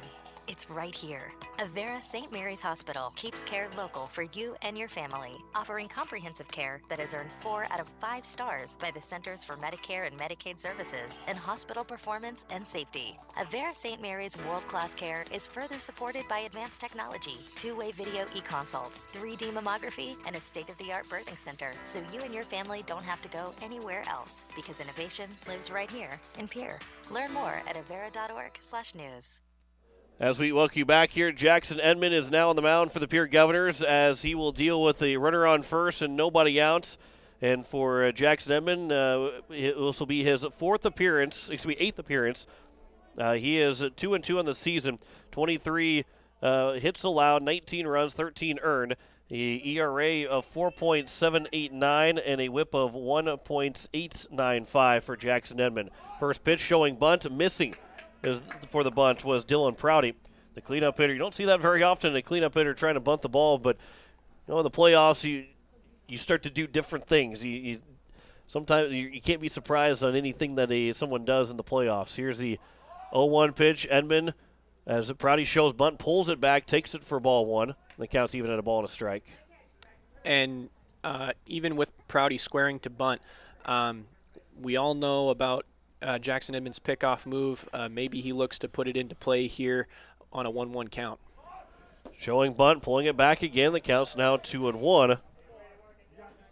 As for Brady Getz, he went those 4 innings. He gave up 5 hits, 3 walks, 2 strikeouts. He has given up 3 runs, 2 of them earned, but he still is responsible for the runner at first, so the book is not officially closed on his day. Showing bunt another time, bunting it foul is Prouty, so the count is now even at 2 balls and 2 strikes.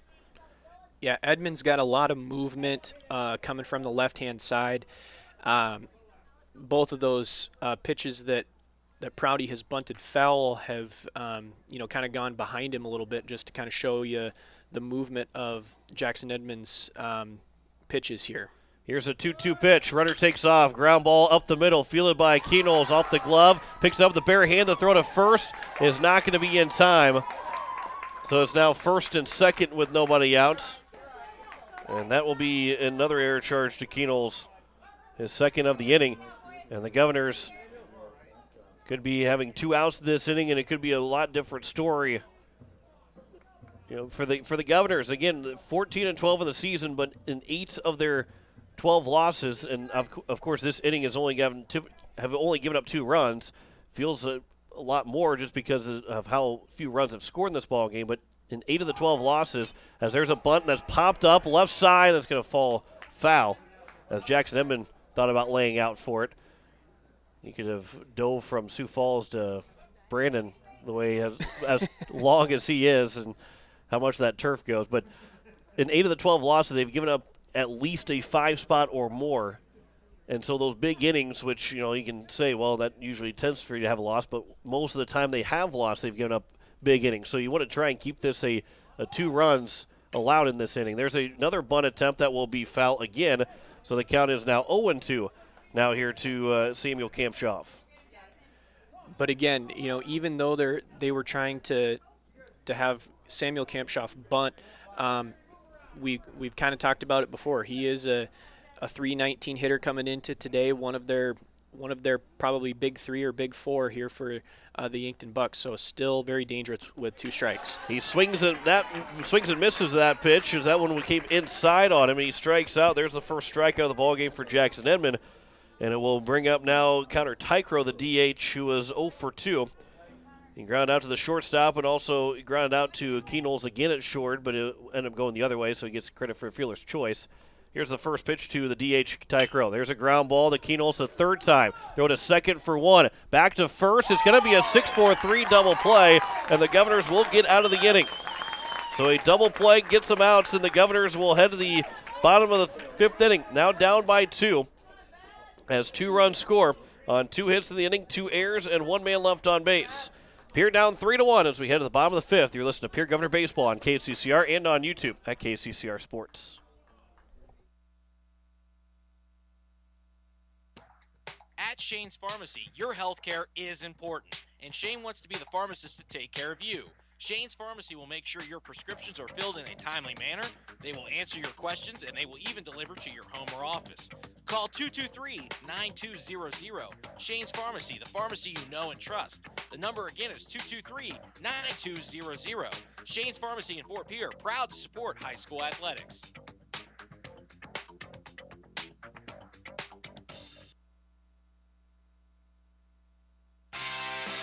Verdict Electric has a long history of doing electrical work the right way. Economical service, professional work, and customer satisfaction is why they can say that.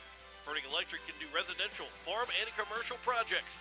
Doesn't matter if they are charged with new construction or a remodel project, they get it conducted. Contact the staff at Verdict Electric at 224-8684. They can light a spark into your next project. Verdict Electric, 224-8684. To the bottom of the 6th, bottom of the 5th we go. Pierre Governors. They trail it 3-1 to the Yankton Bucks just after 6 o'clock. You're listening to KCCR Pierre Riverfront Broadcasting Station.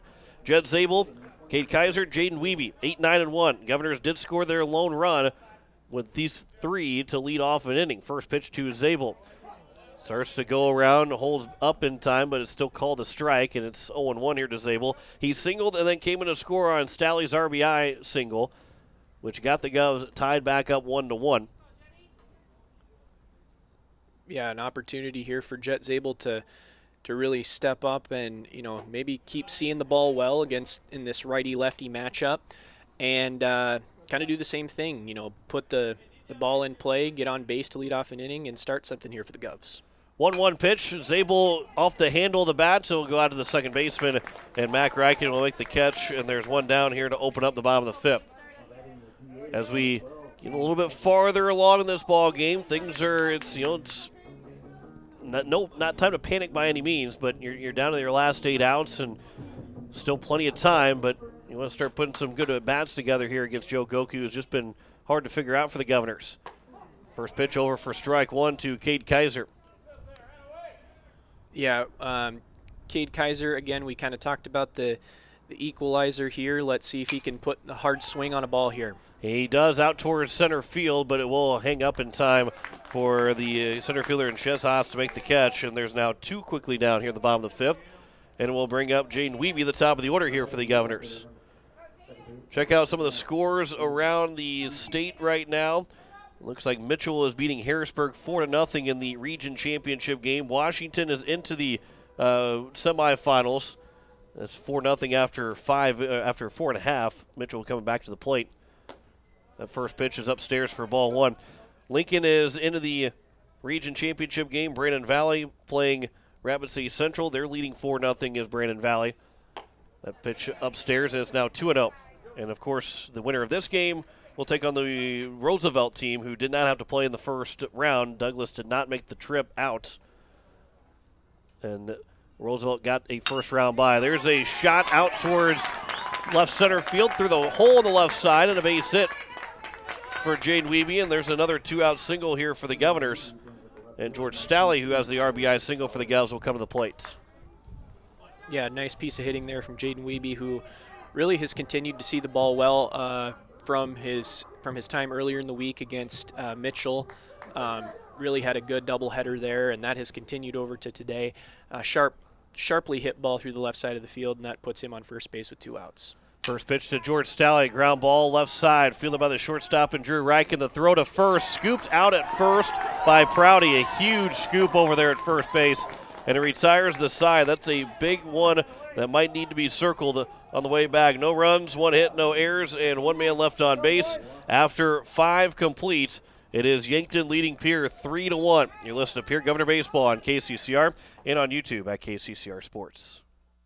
Are you building a new home or remodeling the old? Adding a fireplace can make a house a home. Olson Plumbing in Pierre carries a full line of Heatolator fireplaces. Whether your taste is traditional or contemporary, Olson Plumbing has a great selection of Heatolator fireplaces that will fit any style. Whether you're building new or updating, call Olson Plumbing. Heatolator Fireplaces, the first name in fireplaces. Olson Plumbing in Pierre is your source for the industry's largest selection of indoor-outdoor fireplaces, either gas or wood, and outdoor fire pits. Stop by their showroom at 2803 East Wells or give them a call, 224-6436. Capital City Ford Lincoln Toyota is serving the central South Dakota community and beyond with a great selection of used vehicles. Local trades and program vehicles are available. New Toyotas and new Fords are arriving and selling before they even hit the lot. So don't wait. Stop in and find out what's coming. If you've been thinking about ordering a new Ford, stop in and sit down with one of our sales specialists today. Capital City Ford Lincoln Toyota at 518 East Sioux Avenue in Pierre. Call 605-224-7378 and visit CapitalCityFordToyota.com. Top of the 6th inning, the Pierre Governors down 3-1 here to the Yankton Bucks. John Winkler alongside Blake Dean. The Governors will, in the bottom of the 6th inning, will have 3, 4, and 5. For Yankton here, the top of the 6th, 7, 8, 9 again.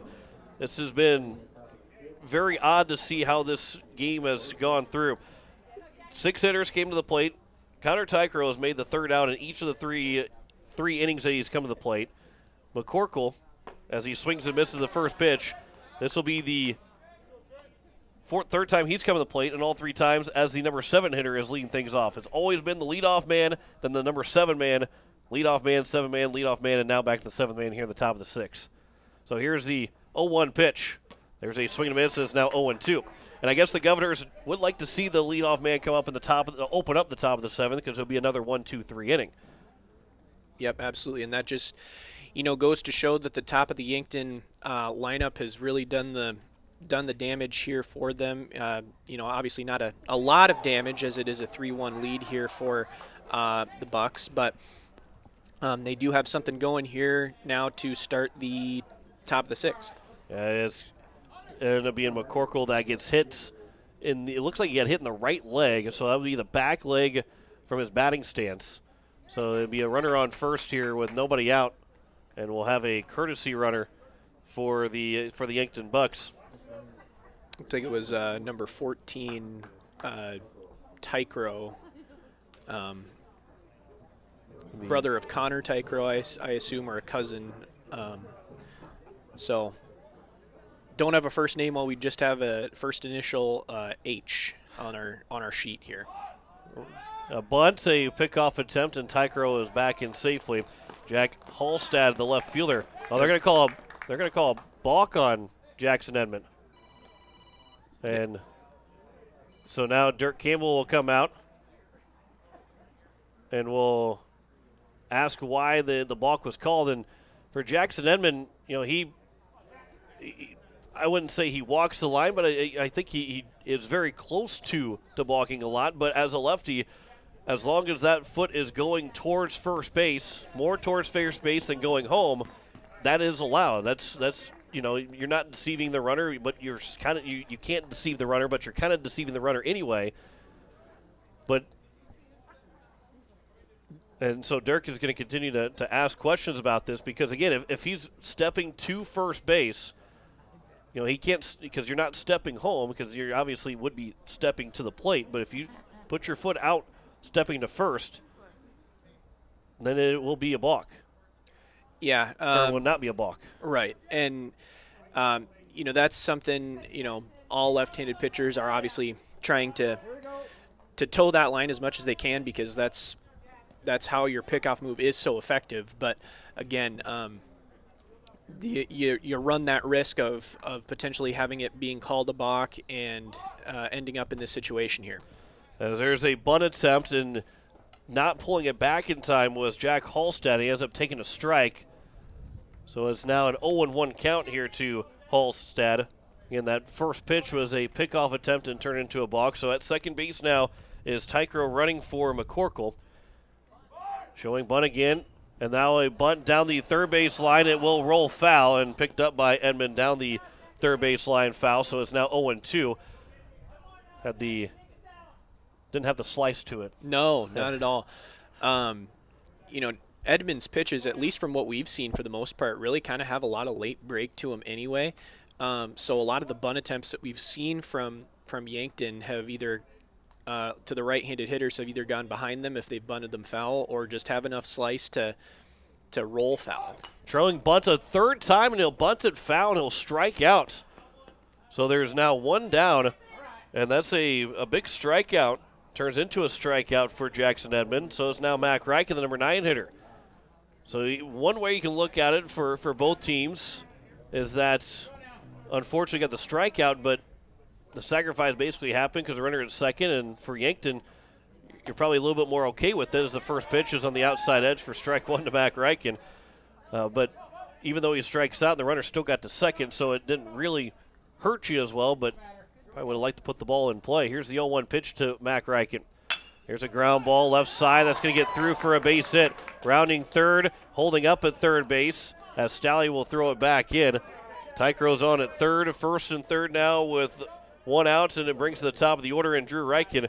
First time he is not leading off an inning when he comes to the plate.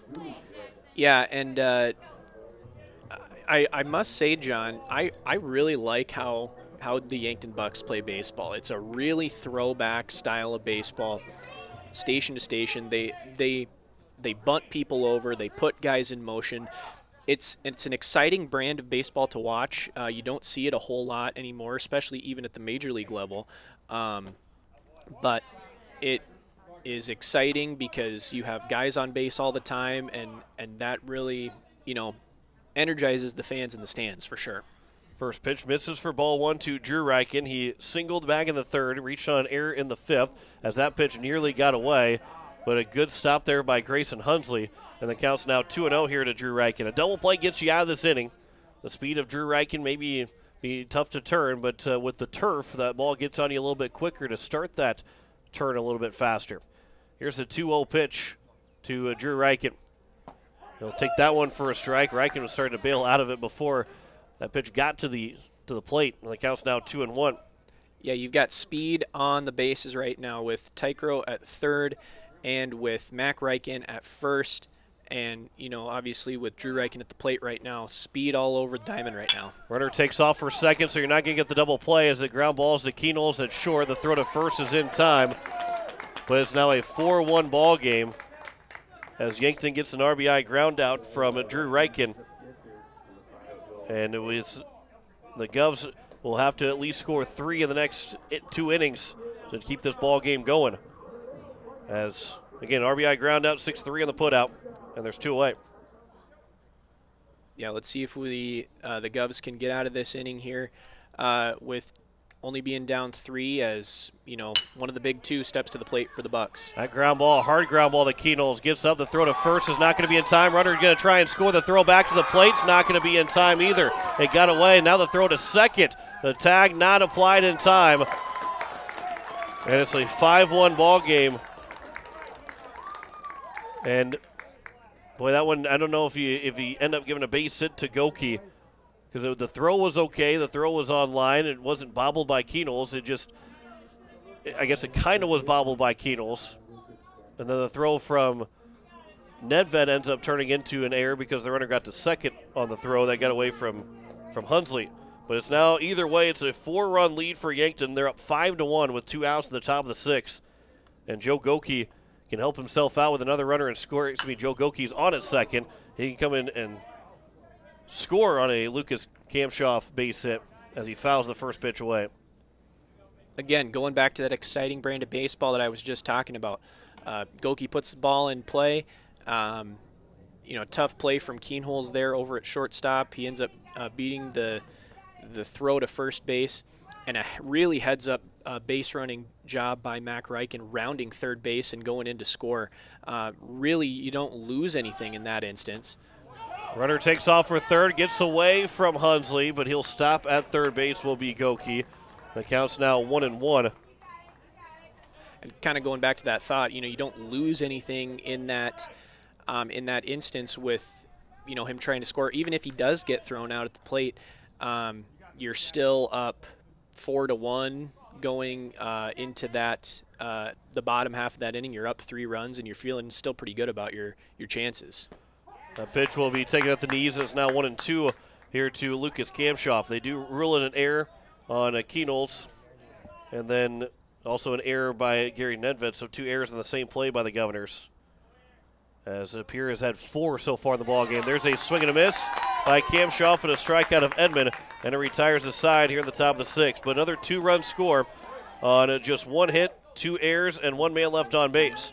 We head to the bottom of the 6th inning. Pierre Governors down 5-1 to the Yankton Bucks. You're listening to Pierre Governor Baseball on KCCR and on YouTube at KCCR Sports. Hey, let's go. We're going to be late for the baseball game. I know, my air conditioner is letting me down like our middle reliever last game. I have to give someone a call. That's easy. Call in the closer, AirTech Heating and Cooling. They use Coleman brand heaters and air conditioners, and like our team's closer, AirTech with Coleman products give us quality and dependability we can trust to win the game. You're right. I'm going to the bullpen.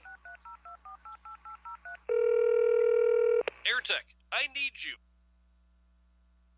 Most of us already know that Gales Gas of Pierre is the place to call for propane.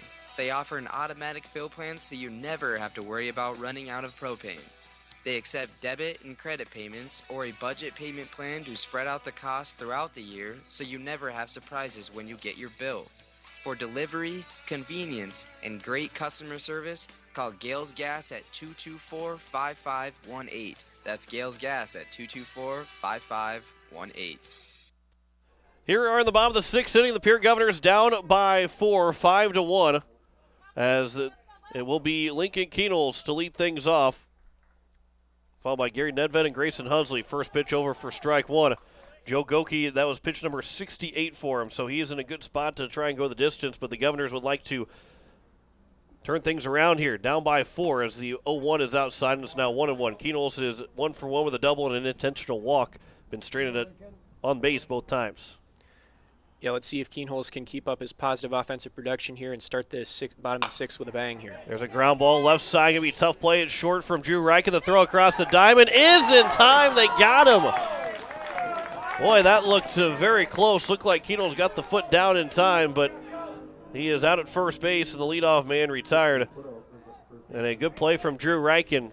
Beat Keenholz by less than a half a step, and if you're in Major League Baseball, that's where you tell them to put the headset on and talk to New York about it. That was pretty close, but it will bring up now Gary Nedved.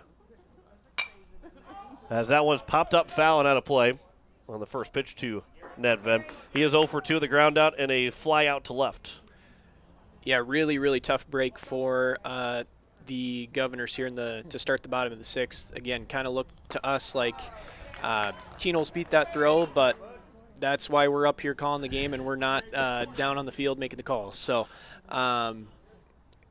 we'll see what Gary Nedved can do to maybe kickstart this Governor offense. Ground ball up the middle, left side again, fielded by the shortstop. The throw to first is going to be in time another time, so it's back-to-back ground outs to short.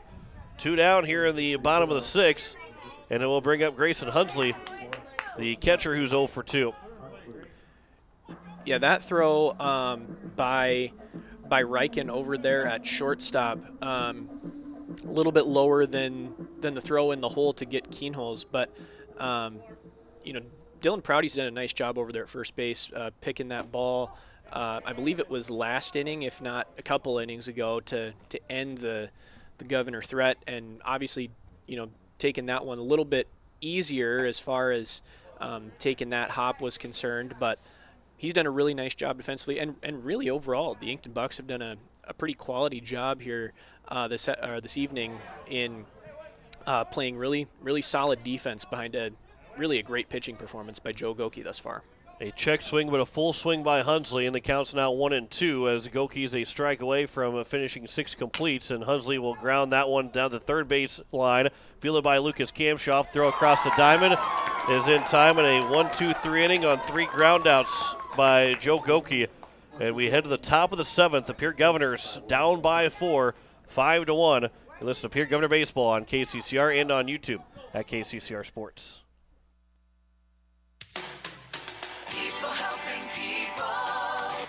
Wondered what the benefits are of becoming a Wahi Federal Credit Union member? At a Wahi Federal Credit Union, we reinvest profits in you. We do this in the form of lower interest rates, higher dividends, and low to no fees. So come check us out or come in at 221 East Pleasant Drive in Pierre, because at a Wahi Federal Credit Union, we treat our members like they own the place because, well, they do.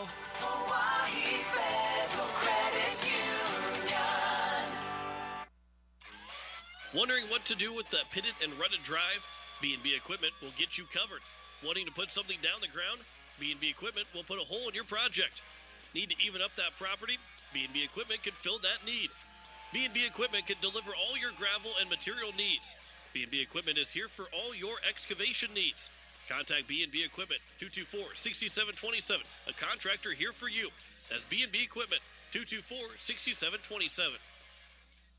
As we welcome you back here to the top of the 7th inning, Jaden Wiebe will be on the mound here for the Pierre Governors, and his job is to keep this a 4-run deficit going into the bottom of the 7th. Matthew Hansen will take over at second base, and he will hit in Cade Kaiser's spot, which is going to be due up 4th in the 7th inning, and they will need Matt Hansen to come to the plate if they want to try and win this ball game, because the Governors trail it by 4 going into the top of the 7th inning. For Jaden Wiebe on the mound, this will be his 9th appearance, all in relief.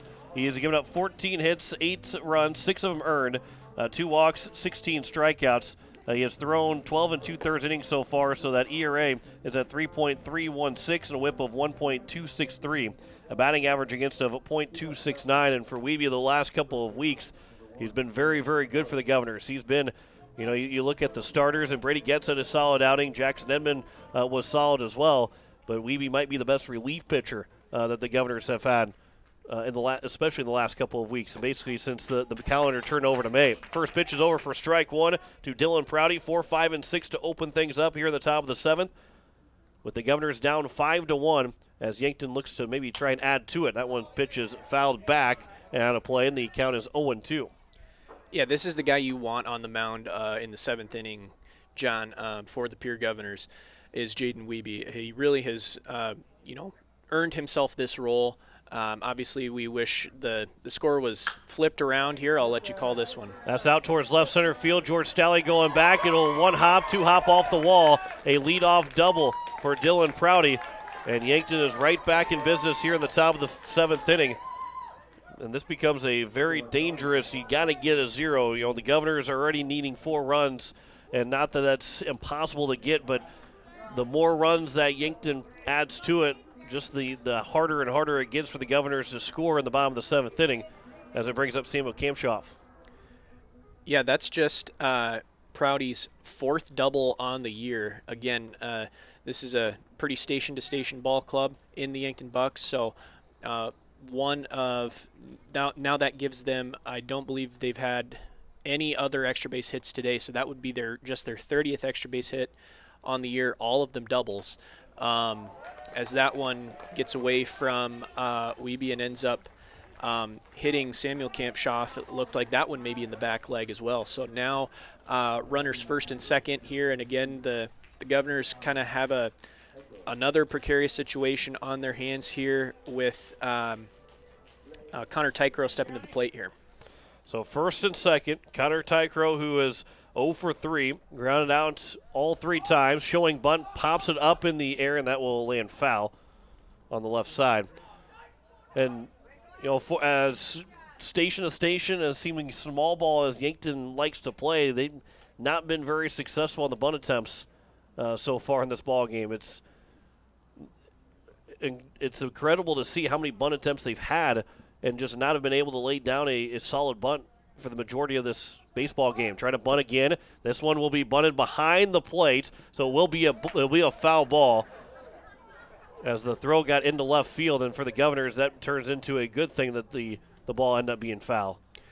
Yeah, absolutely. And kind of like you had alluded to earlier, John, the fact that they've had this many bunt attempts, not go their way, typically is not indicative of a winning formula if you're going to play this style of baseball. But, a lot of that has been, backed up with really quality pitching, really superb defense all the way around, and, they've gotten the timely hits when they've needed them. A third strike taken, a first strikeout for now Jaden Wiebe. As there's one down, that's a big strikeout for Wiebe. Ground ball now could end this inning, as it will be Jace McCorkle, the catcher. Here's the first pitch from Wiebe to McCorkle. That one's chopped foul, and it's 0-1. I think you mean Chuck Knobloch. Yeah, Chuck Knobloch back to the plate. Knobloch is 0 for 2 with a hit by pitch. Although Knobloch's swing, if I remember right, kind of evolved throughout the years. When he started, I'll let you call this one. That was a chopper up the left side. Keenol's a high throw, and catch made by Nedved over at first base, and there's now 2 down. Both runners move up 90 feet. That's another time that a ground ball at first and second.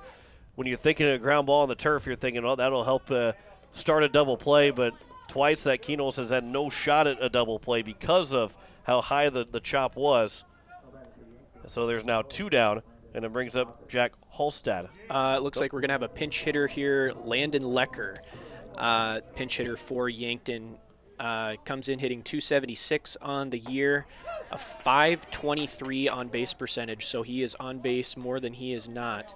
.379 slugging percentage, 8 hits and 29 at-bats, 5 singles, 3 doubles. Good stop there by Grayson Hunsley, as it's now a 1-1 count with runners at second and third. Here to Landon Lecker after Hallstatt went 0 for 3. Wiebe from the windup, 1-1 pitch is swung on and hit out towards left center field. Diving for it, and Kruger can't make the catch. Both runs will come in to score. It'll be at least a double, and stopping at second will be Lecker, and it's now a 7-1 ball game. That close to getting out of the inning and forcing a 0 turns into another 2-run inning for the Yankton Bucks, and the Governors will have to score now 6 in the bottom of the 7th to try and keep this ball game going into the 8th inning. Yeah, really, really well-struck baseball from Lecker. For a second, I didn't think Kruger was going to have a chance to catch that ball. Diving effort, really, really good play. There's a ground ball to third baseman Lyons. The throw across the diamond will be in time, and that will retire the side here in the top of the 7th inning. But the Governors allow 2 more runs to score on 2 hits in the inning, no errors, and 1 man left on base.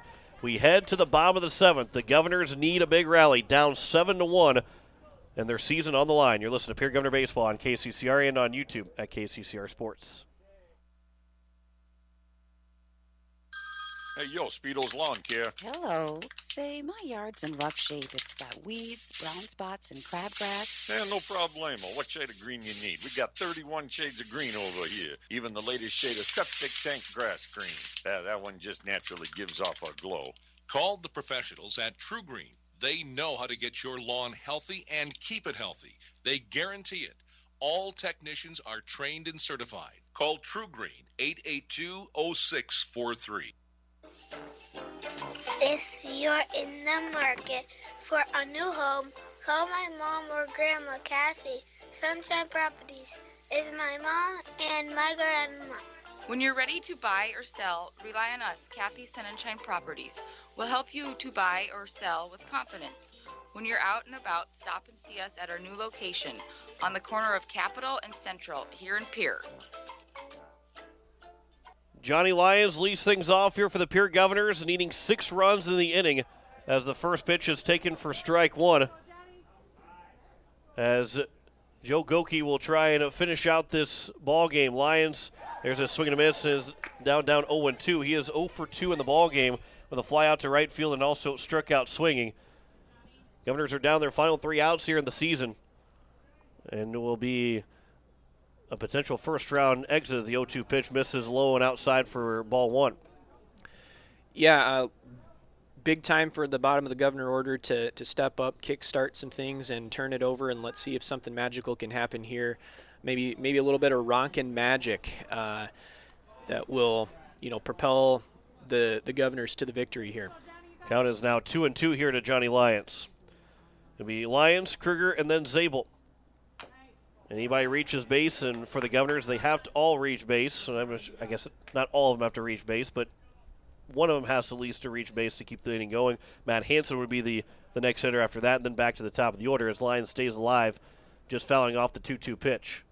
Here is the 2-2. That one's high and outside. The count is now 3-2. So from 0-2 is now to 3-2 as Lyons trying to be the leadoff man to open things up here in the bottom of the 7th. If the Governors do not come back and win, the Legion season starts May 31st. May 31st on the Tuesday, right after Memorial Day. There's a swing and a miss by Lyons, and he is down to open up the bottom of the 7th, and the Governors are down their final 2 outs. They will be in Brookings on Tuesday, May 31st, and we'll have those doubleheader. We'll have every game of the Legion season here on KCCR and on YouTube at KCCR Sports. They'll be in the Veterans Classic then Thursday through Sunday as the first pitch over for strike 1 to Brecken Kruger, who is 0 for 2. Yeah, that Veterans Classic out there in Rapid City, I believe hosted by Post 22. And 320. And 320, yeah. So it's a co-host out there. So, good opportunity for the Legion team, but let's not write off this high school season quite yet. We've still got 2 outs to go and potentially a huge rally here. 0-2 pitch to Kruger, swings and misses. A second strikeout, and the Governors are now down to their final out here of the season. Back-to-back strikeouts for Goki, who is 1 out away from going the distance and giving the Yankton Bucks an opportunity to take on the Roosevelt Rough Riders. As Goki is throwing just 87 pitches, 5 strikeouts, 4 hits, 1 run, and 1 walk allowed by Goki. He does get credit for the walk, even though it turns into an intentional walk as the first pitch misses for ball 1. That's 1 of 7 walks in total of the season for Joe Goki. Here's the 1-0 to Zabel. That one catches the bottom of the zone, and it's now 1-1. So that makes you wonder how many of his walks are actually intentional walks versus, true missing the zone walks. Because with only 7 walks on the season, that means you're not missing the zone a whole lot. Very Greg Maddox-esque. There's a swing and a miss by Zabel, and the count's now 2-2. And the Pierre Governors are down to their final strike of 2022. Zabel is 1 for 2. He singled and he scored the only run for the Pierre Governors, which was an RBI hit from George Stalley. 2-2 pitch, swing and a miss. As Goki strikes out the side in order, and the Yankton Bucks will defeat the Pierre Governors 7-1 and finish out the season here for the Pierre as they finish at 14-13 on the year. 7-1 final. We'll come back in 2 minutes and wrap up the 2022 season. After this, you're listening to Pierre Governor Baseball on KCCR and on YouTube at KCCR Sports. Hey you. Are you at a job that is fulfilling, has good benefits to support you or a family today, and retirement goes down the road? If you just said no, listen up. CHS River Plains is hiring operations personnel, drivers, and custom applicators at several locations. These come with a knockout affordable benefit package for you and the whole family. Apply to a job with CHS River Plains and up your benefits straight up. To apply, visit us online at chsriverplains.com or stop in at one of our locations. CHS is an equal opportunity employer. Dakota Sprinkler and Landscaping wants to make it easy for you to get that lush green lawn and that yard haven that you've been dreaming of. Visit dakotasprinkler.com to make appointments for sprinkler system spring startup, service calls, fall winterization, and landscaping quotes. Trust Dakota Sprinkler and Landscaping's professionals to get you through the planning and installation to make your landscaping needs a reality. Visit dakotasprinkler.com today. Wegner Auto Company is your complete transportation headquarters. You'll find a great selection of quality new Buick, GMC, Chrysler, Dodge, Ram, and Jeep vehicles, plus a great selection of quality pre-owned and certified pre-owned vehicles. They'll take good care of you after the sale with a full-service parts and body shop, along with a friendly financing team that'll do their best to get you into your next new or pre-owned vehicle with financing that fits your budget. Wagner Auto is your local, family-owned, full-service dealership in Pierre. WagnerAuto.com. That's WagnerAuto.com. Comtech is a total technology solutions provider. Comtech is ready to get technology to work for you, not against you. Stop into Comtech to see our selection of TVs, home audio systems, computers, and security systems. They have brand names like Samsung, Bose, Sonos, and Lenovo, just to name a few. Comtech has what you're looking for in technology. Stop in at 1601 Lowell Avenue in Pierre, or visit their website at comtechplus.com. Comtech, your trusted technology solutions provider. As we welcome you back here to Rockin' Field, as the Pierre Governors, they fall 7-1 and their season comes to an end, as the Govs will end the season at 14-13. Yankton improves to 13-10, and we'll take on Roosevelt coming up here in just a little bit, and the teams will have to, Pierre has to get out of their dugout quickly because Yankton is moving over to the third base dugout for Roosevelt to take the first base dugout. But John Wickler alongside Blake Dean, and Governors, the Yankton Bucks were the better team here in this ball game, and 7-1 final score. And while the Governors had their shots, credit, as you mentioned in the commercial break, credit where credit's due. Yankton was the better team in this game. They really were, John.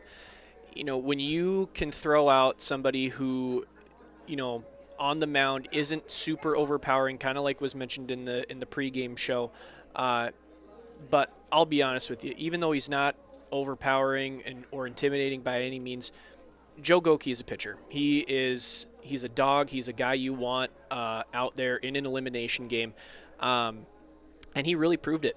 Holding this really vaunted Governor offense, who comes into the game hitting as a team 282, holds him to 4 hits, and you can go back through.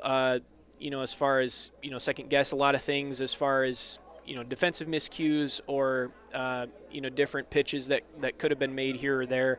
But in the end, would it have really mattered? I'm not entirely sure, because Joe Goki was in complete control of the Governor offense here today.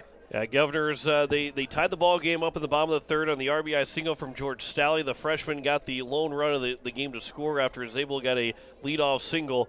They tied the game up 1-1 after Yankton had a 1-0 lead after the top of the first inning, but then it was 2 in the 5th, 2 in the 6th, and 2 in the 7th. RBI singles from Goki and Kamshoff in the 5th. It was an RBI ground out from Reichen. Reaching on an error was Goki to score that second run of the inning, and then a 2 RBI double from Landon Lecker, who that might have been the nail in the coffin for the Governors, because that double, it turns in from a 5-1 game to a 7-1 game, and that's not necessarily – doesn't maybe make a difference, doesn't maybe necessarily make a difference, but because of that, it turns into, it just feels much more insurmountable when you're down by 6 compared to being down by 4. 7 runs, 8 hits, no errors, and 8 men left on base for Yankton. 1 run, 4 hits, 4 errors for the Governors, and 4 men left on base. That 4 errors is a glaring spot for the Governors. They had only 2 unearned runs, but still those 2 unearned runs, again, you take away those 2 unearned runs, you take away that 2-out double, all of a sudden it's a 3-1 ball game, and it probably is a little bit different going into that 6th and 7th inning. It really is. And those are 2 plays that you can look back on that, the Govs didn't necessarily make as far as the right pitch or the right defensive play. But then you look on the other side of the ball, and, the one that you had talked about as far as circling back to, John, that pick by Prouty over there at first base, Dylan Prouty, to get Yankton out of an inning where I believe there were 2 Governor runners on base on a ground ball that was not the greatest throw in on a turf field. Very different than, as far as a bounce, than a dirt field provides, and just a really excellent play defensively by Dylan Prouty to dig that out and quell the flames that the Governors were potentially going to put on in that inning. But really all around, it comes down to one thing. The Yankton Bucks today made the plays they needed to make, made the pitches they needed to pitch, or made the pitches that they needed to make, and the Governors didn't. And baseball, it's a pretty easy game when you do the things you're supposed to. Typically, you're going to come out victorious at the end of the ball game if you do the little things right. The Governors' 5 seniors will not be back next year. Matthew Hansen, Spencer Kelly, Gary Nedved, Brady Getz, and Spencer Lettler. Those 5 seniors will not be back with the Pierre Governors next year. The majority of them will be back for the post-state season starting next week Tuesday, not this coming Tuesday, but the following Tuesday, the first day after when everybody's going to go back to work after Memorial Day. After the 3-day weekend, we get back to baseball then on the 31st of May as the Governors will travel out to Brookings. Or excuse me, not the Governors, it'll be post-state, and I'm going to probably say the Governors for a lot of the first couple games of the post-state season. But post-state will be out in Brookings on Tuesday to start the year, May 31st. And we'll have coverage on KCCR and on YouTube at KCCR Sports. But hats off to those 5 seniors that unfortunately, Nedved was able to play. Brady Getz was able to start. Hansen didn't get the at-bat. He was on deck. And Spencer Lettler, with injury-wise, was unable to play. And Spencer Kelly not using unable to be used, and he's dealing with injury as well. So, but hats off to a great career for all those guys for the Pierre Governors. Yeah, really. A quality group, not a large group by any means as far as the number of seniors that we've seen in recent years, but you get production out of all of those guys, and on top of that, this Governor coaching staff will look different next year as well, as Dirk Campbell will be. This is his final game coaching the Governors. One of the 3 guys that helped build this program into the program that it is today.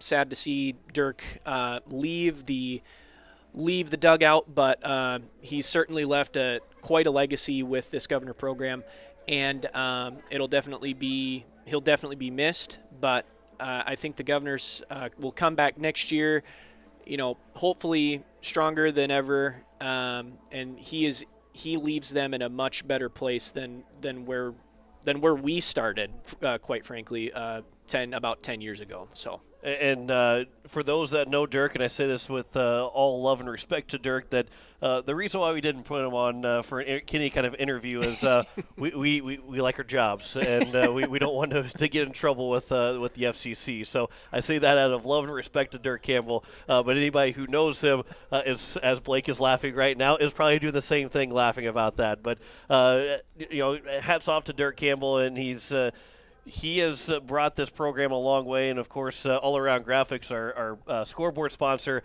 the business of All Around Graphics is, and for Dirk, who obviously is a big part of that. He helps give the Pierre community, not just for the Governors, not just post-state, but for every single sport imaginable. He gives them so much and a better experience by the aesthetics of it all. And it's all thanks to Dirk and All Around Graphics, the crew there. And of course, the Pierre baseball team has been able to grow because of the work that he's put in. Yeah, absolutely. Not only are they our scoreboard sponsor for those watching on YouTube at KCCR Sports, but for a long time, and I believe that this is still the case, All Around Graphics is the jersey sponsor of the Governors as well, at least for the first few seasons back when I was playing. I'm sure that probably has continued. But a really great sponsor, great coach on top of that, and a hats off to Dirk Campbell for pointing Pierre baseball in a positive direction. Again, definitely leaving in a much better place than where he found it. So the Governors fall 7-1 here this evening as their season comes to an end at 14-13. Yankton here in about, and if they start at 7:30, it's still 45 minutes away. Yankton will be taking on the Roosevelt Rough Riders in that game to determine who will make to the state semifinals. Washington Warriors, they upset Brookings 6-4 earlier. They're the first team to make to the state semifinals. Mitchell and Harrisburg playing right now. Lincoln is awaiting, most likely playing Rapid City Central, or Lincoln most likely playing Brandon Valley because Brandon Valley is playing Rapid City Central. They will be awaiting that winner of that game to play at Brandon coming up here later on this evening as well. So the Governor's season does come to an end a little bit sooner than maybe we were hoping, or it is a little bit sooner than we were hoping, but a fun season nonetheless. Blake, I appreciate you coming along and calling numerous games with me and making the trip out to Sioux Falls. I appreciate it. You've done a tremendous job in 6-7 games that you've done so far, and looking forward to many more here. Maybe this summer, maybe in the fall, maybe going into the next decade. Yeah, let's. We'll take it one season at a time. Let's pump the brakes on that, John, a little bit. But one season at a time. It really has been a joy to call these games with you. I say it. I've said it before, and I'll say it again. I filled this seat really on behalf of my father. Kind of carrying the legacy that he started with you, calling games. It's been a fun ride, and if it's not this summer, maybe we'll see you guys in the fall as far as me being back on the broadcast, potentially with football-wise. I'm not entirely sure about the Legion season, mainly because with my youngest brother playing, I don't know if emotions will get the best of me as far as calling his games and at-bats and things like that. So we're going to pump the brakes on that a little bit, at least for now, maybe. But, even if not, you may hear me in a couple weeks. You may not hear me till the fall. But it's been a lot of fun, John. I thank you for letting me do this. This is a lot of fun. So. Absolutely. It's been a blast, and we don't want to call you Little Dirk on the broadcast. Oh yeah, we don't need that. I don't want that either. As the Governors, they do fall 7-1 here this evening, and their season does come to an end. 14-13 is their final record here for 2022. So that'll wrap things up for us here from Rock Field. I want to say thanks to Drew McIntyre back at the station, Blake Dean to my left, John Winkler here. Governors fall 7-1 as their season ends, as we say so long. And join us Tuesday, May 31st for Game 1 of the Legion season, as they'll take on the Brookings team out in Brookings. 5 o'clock first pitch. We'll have it here on KCCR and on YouTube at KCCR Sports. Once again, final score, Pierre Governors fall to Yankton 7-1 as their season ends, as we say so long from Rock Field. You've been listening to Pierre Governor Baseball on KCCR and watching on YouTube at KCCR Sports. Pierre Governor Baseball has been brought to you in part by Bank West, B&B Equipment, Wegner Auto, Fisher Rounds and Associates, and All Around Graphics. Governor Baseball is also brought to you by Ferding Electric, AirTech Heating and Cooling, Kruger Contracting, Dakota Sprinkler and Landscaping, Avera, and the Oahe YMCA. And by Kathy Sun and Shine Properties, First Dakota National Bank, CHS River Plains, Lamb Motors, Zander Auto Parts, and Gales Gas. And by Gateway Ford, Lincoln, and Toyota, Oahe Federal Credit Union, Shane's Pharmacy, Todd's Electric, Edward Jones Financial, and Faith Lutheran Church. Join us all season on your home for the Pierre Governors, KCCR, and on YouTube at KCCR Sports. This has been a special presentation of Riverfront Broadcasting Sports, Central South Dakota.